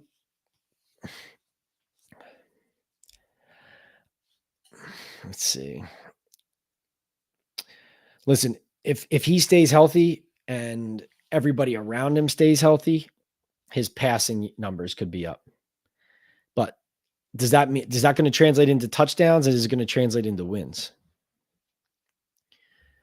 Yes, Gilmore in free agency would help the secondary, but like I said, a lot of pedigree, a guy who probably wants to win, who's going to command more money than the types of player the Giants have been signing. Tommy says, got to stop the run. Wink had Thibodeau dropping back in coverage in La La Land instead of attacking the line of scrimmage, getting to the passer. Tommy, what would you say if I told you that Shane Bowen dropped Kayvon Thibodeau in coverage in practice this week? Like, that's not a wink thing. That's a sometimes players have to help in other ways thing. Shane Bowen's had him doing it too. And frankly, Thibodeau just wasn't setting the edge well enough in the run game either. Super Unknown says, agree with Arcade about Bellinger, head scratcher as to why he is down the charts. I think he committed a lot of costly penalties last year and didn't have a great season. That's what part of me wonders whether something's off in his situation, because the Giants clearly added a ton of tight ends to that room as if they didn't have an answer in it already. And is Bellinger bucking against that? I can't tell. But it definitely looks like the kind of scenario where maybe the player isn't thrilled with all the people who got added to the room. I don't know. Let's see. Hunter says, what's a realistic rookie season for Malik stat-wise? Ooh, that's a good question. Let's see. I mean, based on how often he looks like he gets open, and how often they try to get him the ball, what are there? There's 17 games. Let's say 17 times. I don't know. 80, 85 catches. Let's see.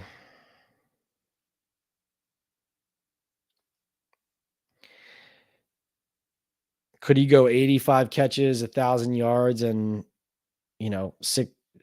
7 touchdowns?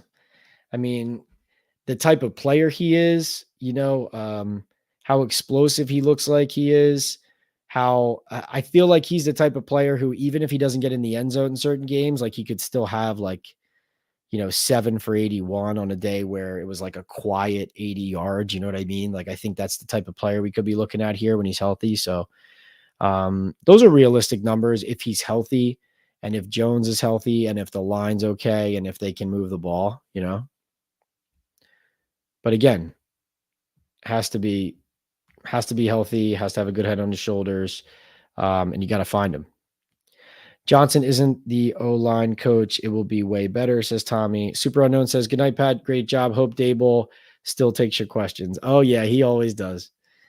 Tommy says, Thibodeau was in La La Land a lot last year. A couple players looked out of place too many times a game, but Thibodeau needs to learn how to get to set the edge. Aziz, if he stays healthy, he is productive.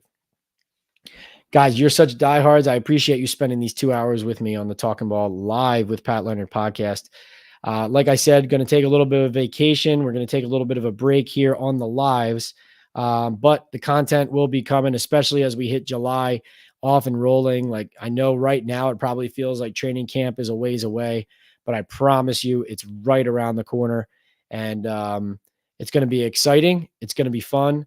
I can't wait for all that we have in store content-wise at the Daily News and here on the Talkin Ball with Pat Leonard podcast and on these lives that we've turned into a real community, bringing you guys breaking news and insight directly from covering the team at the facility day in and day out, from the spring OTAs to mini camp, coming out of the draft, all the way into training camp and into the preseason and regular season. Remember, you can find me on the Talkin Ball Live with Pat Leonard on the YouTube channel at PL on NFL. That is also my handle, Instagram, TikTok, Threads, wherever you can find me. On X, I'm P Leonard NYDN. We are sponsored by Bet Online and by Estate 98 Coffee here on the Believe Network. Estate 98 is an Essencia day cafe from El Salvador. Dates back to 1798. Let's see. What else do we want to plug real quick here? Gary Myers, Once a Giant, a story of victory, tragedy, and life after football. A great book. I've recommended it to you guys before, but if you're new to the channel or if you haven't read it yet, go pick it up. Great Father's Day gift. I think your father, grandfather, your brother, anybody who's a Giants fan, even a football fan, I don't even think you have to be a Giants fan, will love it. Let's see. What else do we have to tell you about? There is also the book by Todd Ehrlich and Gary Myers, The 20 Greatest Moments in New York Sports History, is out there. Go pick up a copy. Great read. Also have Future Fans Football, futurefans.com. This is a great gift to help your kids learn the game, learn it as a family, learn the sport that we know and love. Go pick that out. And then also go check out, I'm playing in the Big Daddy Classic on, I believe it's June 24th. And that's going to benefit the St. Jude Foundation charity. Go check that out. I believe it's BigDaddyClassic.com. And I know that same day I played in years before, Willie Colon, the Super Bowl champion, the former Steeler and New York Jet. He has his charity tournament as well happening on June 24th here in New Jersey. And go check out Willie's social media and support his causes as well. Willie does a great job every year raising money for good causes. So shout out to Willie. Shout out to Big Daddy. Like I said, June 24th, Big Daddy Golf Classic. Go check that out online. Ways to donate, ways to support St. Jude and support the cause. It's a great cause. And I'll wrap up by addressing your final comments here. Kyle says, great take on Bellinger. Did not show a ton of improvement from year 1 to year 2. He's still serviceable, but good move adding depth. Hunter wants to know how Azeez has looked. Frankly, they've dialed him back. It really hasn't done much in teamwork. So I'm wondering if they're just putting him in bubble wrap or if there's something going on there. Probably more bubble wrap to get him ready for camp. Thanks as always, Pat. Have a great vacation, says Hunter. Scooby says, see you at training camp. That's right. Great note to end on. See you at training camp. See you on the Talkin Ball with Pat Leonard YouTube channel as more content, as more merch, as more comes your way as we get ready for the 2024 NFL season. See you guys later. Thanks for watching. Thanks for listening. Talk to you soon.